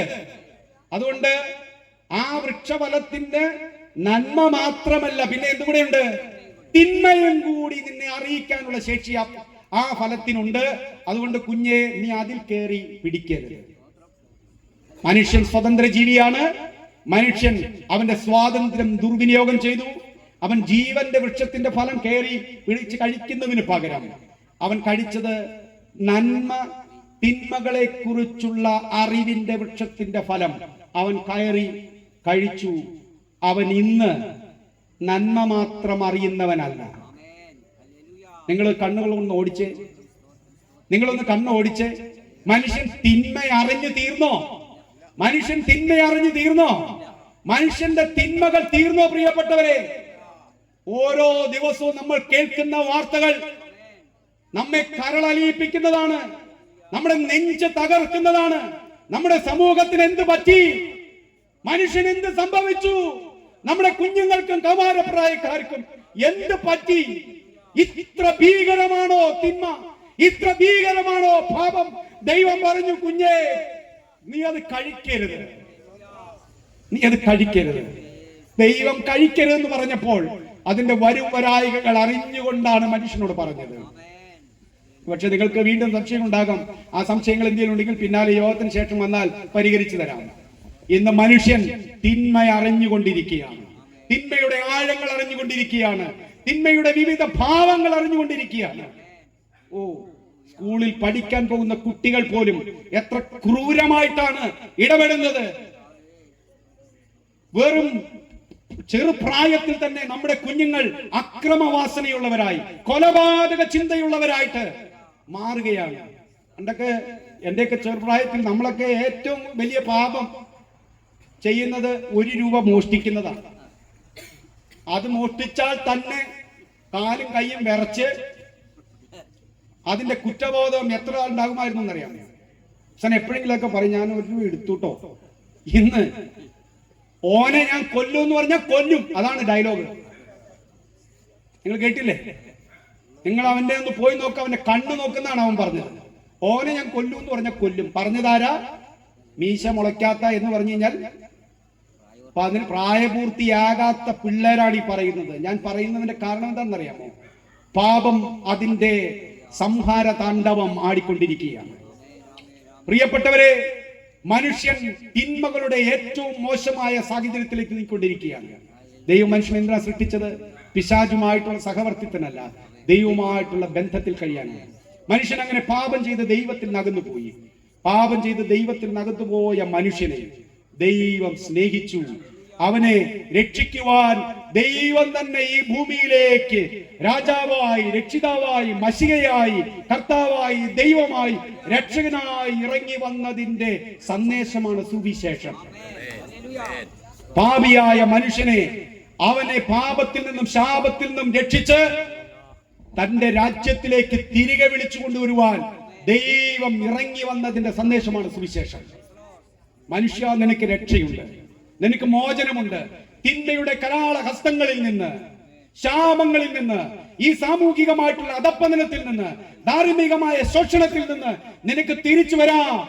നിനക്ക് സമാധാനത്തിൽ ജീവിക്കാം, നിനക്ക് സന്തോഷത്തിൽ ജീവിക്കാം, നിനക്ക് രക്ഷയുണ്ട്, നിനക്ക് സ്വർഗരാജ്യമുണ്ട്, നിനക്ക് പാപമോചനമുണ്ട് എന്ന് നിന്നോട് പറയുന്നതാണ് സുവിശേഷം. പക്ഷേ ഇത് നിനക്ക് സ്വീകരിക്കാൻ കഴിയുന്നതും ഇത് നിന്റെ ജീവിതത്തിലേക്ക് വരുന്നതും ആ സന്ദേശത്തിൽ നീ വിശ്വസിക്കുമ്പോഴാണ്. എന്തുകൊണ്ടാണ് വിശ്വസിക്കുമ്പോൾ എന്ന് പറയാൻ കാരണം? അതിനൊട്ടനവധി കാരണങ്ങളുണ്ട്. അതിന്റെ ഒരു കാരണം ഞാൻ പറയാം. ഏദൻ തോട്ടത്തിൽ മനുഷ്യൻ ദൈവത്തെ അവിശ്വസിക്കുകയാണ് ചെയ്തത്, അല്ലെ? ഏദൻ തോട്ടത്തിൽ ദൈവം പറഞ്ഞതിനെ മനുഷ്യൻ അവിശ്വസിച്ച് പിശാചിന്റെ വാക്ക് വിശ്വസിച്ചു പോയി. ആ പിശാചിന്റെ വാക്ക് വിശ്വസിച്ചു പോയ മനുഷ്യന് ഇനി ദൈവത്തിങ്കിലേക്ക് തിരികെ വരാൻ ദൈവം വെച്ചതും എന്താണ്? ദൈവം അവിടെ എന്ന് പറഞ്ഞ കാര്യം വിശ്വസിച്ചുകൊണ്ട് ദൈവത്തിങ്കിലേക്ക് തിരിച്ചു ചെല്ലുക. അതാണ് വിശ്വാസം. ഇനി പാപിയായ മനുഷ്യന് പാപത്തിൽ നിന്ന് തന്നെ രക്ഷിക്കുവാൻ സ്വയമേ കഴിയുകയില്ല. നിങ്ങൾ എന്നെ ഒന്ന് നോക്കുന്നത് നല്ലതായിരിക്കും. ഞാൻ ഈ കസേരയിൽ ഇരുന്നു കൊണ്ട് ഈ കസേര ഞാൻ തന്നെ ഉയർത്തുവാൻ നോക്കിയാൽ എന്നെ കൊണ്ടത് സാധ്യമല്ല. ഈ കസേരയിൽ ഞാൻ ഇരുന്നിട്ട് എന്നെ തന്നെ ഉയർത്തുവാൻ ഞാൻ ശ്രമിച്ചാൽ അതൊരിക്കലും സാധ്യമാകുകയില്ല. നീന്തൽ അറിയില്ലാത്ത ഒരു മനുഷ്യൻ വെള്ളത്തിൽ അകപ്പെട്ടാൽ അവന് സ്വയമേ രക്ഷപ്പെടുവാൻ കഴിയുകയില്ല എന്നുള്ളത് പോലെ പാപിയായ മനുഷ്യന് അവന്റെ പാപത്തിൽ നിന്ന് സ്വയമേ രക്ഷിക്കാനുള്ള കഴിവില്ല. അവനെ രക്ഷിക്കുവാൻ മറ്റൊരാളുടെ സഹായം ആവശ്യമുണ്ട്. പാപമില്ലാത്ത, പാപി അല്ലാത്ത ഒരാളുടെ സഹായം അത് ദൈവം മാത്രമേ ഉള്ളൂ. അതുകൊണ്ടാണ് ദൈവം മനുഷ്യനായി വന്നത്. മനുഷ്യനാണ് പാപം ചെയ്തത്. മനുഷ്യനെ അവന്റെ പാപങ്ങളിൽ നിന്ന് കരയറ്റാൻ പാപമില്ലാത്തൊരു മനുഷ്യൻ, അവന്റെ രക്ഷ എന്നേക്കും നിൽക്കണം എന്നുള്ളത് കൊണ്ട് ആ പാപത്തിന്റെ പരിഹാരമായ ശമ്പളമായ മരണം അത് കൊടുക്കുവാൻ ദൈവത്തിന് മാത്രമേ കഴിയുകയുള്ളൂ എന്നുള്ളത് കൊണ്ടാണ് ആ മരണത്തിന് ഇറ്റേണൽ വാല്യൂ ഉള്ളത്, നിത്യമായ മൂല്യമുള്ളത്. അതുകൊണ്ട് ഇന്ന് രാത്രിയിൽ ഞാൻ നിങ്ങളോട് പറയുകയാണ്, നിങ്ങൾ കേട്ടിട്ടുള്ള ബൈബിൾ അതുല്യമായ ഒരു ഗ്രന്ഥമാണ്.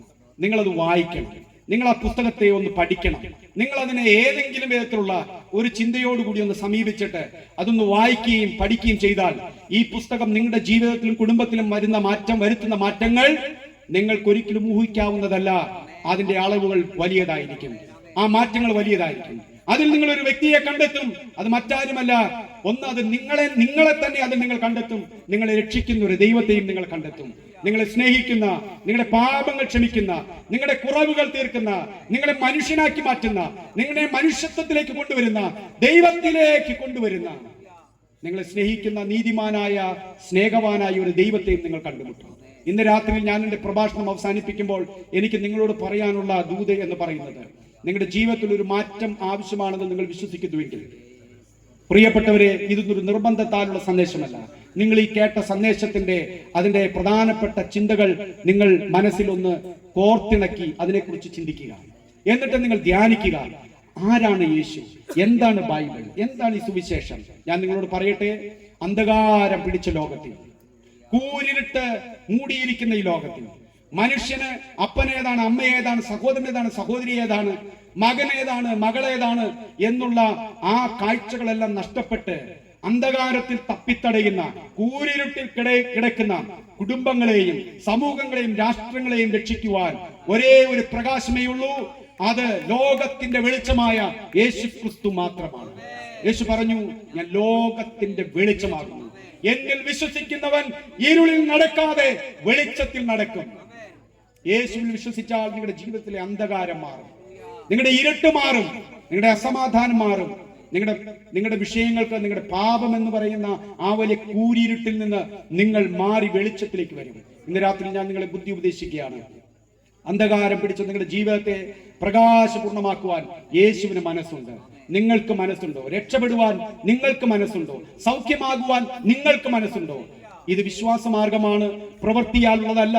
ഇത് നിങ്ങൾ സ്വീകരിച്ചാൽ മാത്രമാണ് നിങ്ങൾക്ക് ഈ സന്ദേശത്തിന്റെ ഗുണം മനസ്സിലാക്കാനായിട്ട് കഴിയുള്ളൂ. അതുകൊണ്ട് ഇന്ന് രാത്രിയിൽ പ്രിയപ്പെട്ടവരെ, എനിക്ക് നിങ്ങളോട് ബുദ്ധി പറയാനുള്ളത്, ഇവിടെ വിശ്വാസികളായ ആളുകളുണ്ട്, നിങ്ങളോട് പറയാനുള്ളത്, നിങ്ങളുടെ കരങ്ങളിൽ എന്തിയ, നമ്മുടെ കരങ്ങളിൽ എന്തിയിരിക്കുന്ന ഈ വേദപുസ്തകം എത്ര മനോഹരമാണ്, എത്ര അതുല്യമായ പുസ്തകമാണ്. ഇത് നിങ്ങൾ വായിക്കുക, ഇത് ധ്യാനിക്കുക, ഇത് പഠിക്കുക, ഇത് നിങ്ങൾ പാരായണമാക്കുക, ഇത് നിങ്ങളുടെ ജീവിതത്തിൽ പ്രാവർത്തികമാക്കുക. നിങ്ങളുടെ വ്യക്തിപരമായ ജീവിതത്തിൽ, കുടുംബത്തിൽ, സമൂഹത്തിൽ, ജോലി സ്ഥലങ്ങളിൽ നിങ്ങൾ എങ്ങനെയായിരിക്കണമെന്ന് ഈ പുസ്തകം നിങ്ങളോട് പറയുന്നുണ്ട്. ഭാര്യാഭർത്തൃ ബന്ധം എങ്ങനെയായിരിക്കണമെന്ന് ഈ പുസ്തകം നിങ്ങളോട് പറയുന്നുണ്ട്. ജോലി സ്ഥലത്ത് നിങ്ങളുടെ ബന്ധം എങ്ങനെയായിരിക്കണം എന്നുള്ളത് പുസ്തകം നിങ്ങളോട് പറയുന്നുണ്ട്. നിങ്ങൾ സമൂഹത്തിൽ എങ്ങനെ ജീവിക്കണം, ഒരു രാഷ്ട്രത്തിൽ എങ്ങനെ കഴിയണം, രാജാക്കന്മാരോടും നിയമവാഴ്ചകളോടുമുള്ള നിങ്ങളുടെ സമീപനവും ബന്ധവും എങ്ങനെയായിരിക്കണം, ടാക്സ് കൊടുക്കുന്നതിനെ കുറിച്ച് പുസ്തകം പറയുന്നുണ്ട്, നിയമങ്ങൾ അനുസരിക്കുന്നതിനെ കുറിച്ച് പുസ്തകം പറയുന്നുണ്ട്. ഈ പുസ്തകം പാരായണം ചെയ്യുന്നത് നിങ്ങൾ അവസാനിപ്പിക്കാതിരിക്കുക. ഈ പുസ്തകത്തിന്റെ വായന നിങ്ങൾ എന്നാണോ നിർത്തുന്നത്, നിങ്ങൾ അന്ന് മനുഷ്യത്തിൽ നിന്ന് അകന്നുകൊണ്ടിരിക്കും, ദൈവിക സ്വഭാവങ്ങളിൽ നിന്ന് നിങ്ങൾ അകന്നുകൊണ്ടിരിക്കും. അതുകൊണ്ട് വിശ്വാസികളോടുള്ള എന്റെ അഭ്യർത്ഥനയും അപേക്ഷയും, വേദപുസ്തക വായന നിങ്ങളൊരു ശീലമാക്കുക. അത് നിങ്ങളുടെ ആഹാരമായിരിക്കുക, അത് നിങ്ങളുടെ ചട്ടമായിരിക്കട്ടെ, അത് നിങ്ങൾക്ക് തേനും തേൻകട്ടയുമായിരിക്കട്ടെ, അത് നിങ്ങളുടെ പ്രസംഗ വിഷയമായിരിക്കട്ടെ. അതിൽ നിന്ന് നിങ്ങൾ പഠിപ്പിക്കുക, അതിൽ നിന്ന് നിങ്ങളുടെ ജീവിതം നിങ്ങൾ പണിതെടുക്കുക. അതിൽ കാണുന്ന വ്യക്തിയുമായിട്ടുള്ള ബന്ധം നിങ്ങൾ സൂക്ഷിക്കുക, ആ ബന്ധത്തിൽ നിങ്ങൾ വളരുക, അത് കേൾക്കാൻ നിങ്ങൾ ആഗ്രഹിക്കുക, വ്യക്തിയോട് ചേർന്നിരിക്കാൻ നിങ്ങൾ ആഗ്രഹിക്കുക. ഇന്ന് രാത്രി എന്നെ കേൾക്കുന്ന ആരെങ്കിലും ഈ മനോഹരമായ ജീവിതാവസ്ഥയിലേക്ക് വന്നിട്ടില്ലെങ്കിൽ നിങ്ങൾക്ക് അതിനുള്ള അവസരമുണ്ട്. യേശുവേ, ഞാനൊരു പാപിയാണ്, എന്റെ പാപങ്ങൾ എന്നെ ക്ഷമിക്കണമേ, എന്നെ അവിടുന്ന് സൗഖ്യമാക്കണമേ, എന്നെ അവിടുത്തെ മകനായി മകളായി സ്വീകരിക്കണമേ എന്ന് നിങ്ങൾ ആത്മാർത്ഥതയോടെ, പശ്ചാത്താപത്തോടെ നിങ്ങൾ ദൈവത്തിന്റെ സന്നിധിയിലേക്ക് കടന്നു വന്ന് യേശുവിനോട് നിങ്ങൾ പ്രാർത്ഥിക്കുമെങ്കിൽ നിങ്ങളുടെ പാപങ്ങൾ ആ നിമിഷം ക്ഷമിച്ച് നിങ്ങൾ ദൈവമകനാക്കുവാൻ, ദൈവമകളാക്കുവാൻ യേശുവിന് കഴിയും. യേശു നിങ്ങളെ സ്വതന്ത്രനാക്കും, യേശു നിങ്ങളുടെ ജീവിതത്തിൽ പ്രകാശം വരുത്തും എന്നുള്ള ആ ആഹ്വാനത്തോടെ ഞാൻ എന്റെ വാക്കുകൾ അവസാനിപ്പിക്കുന്നു. കർത്താവായ യേശു ക്രിസ്തു നിങ്ങളെല്ലാവരെയും അനുഗ്രഹിക്കുമാറാകട്ടെ.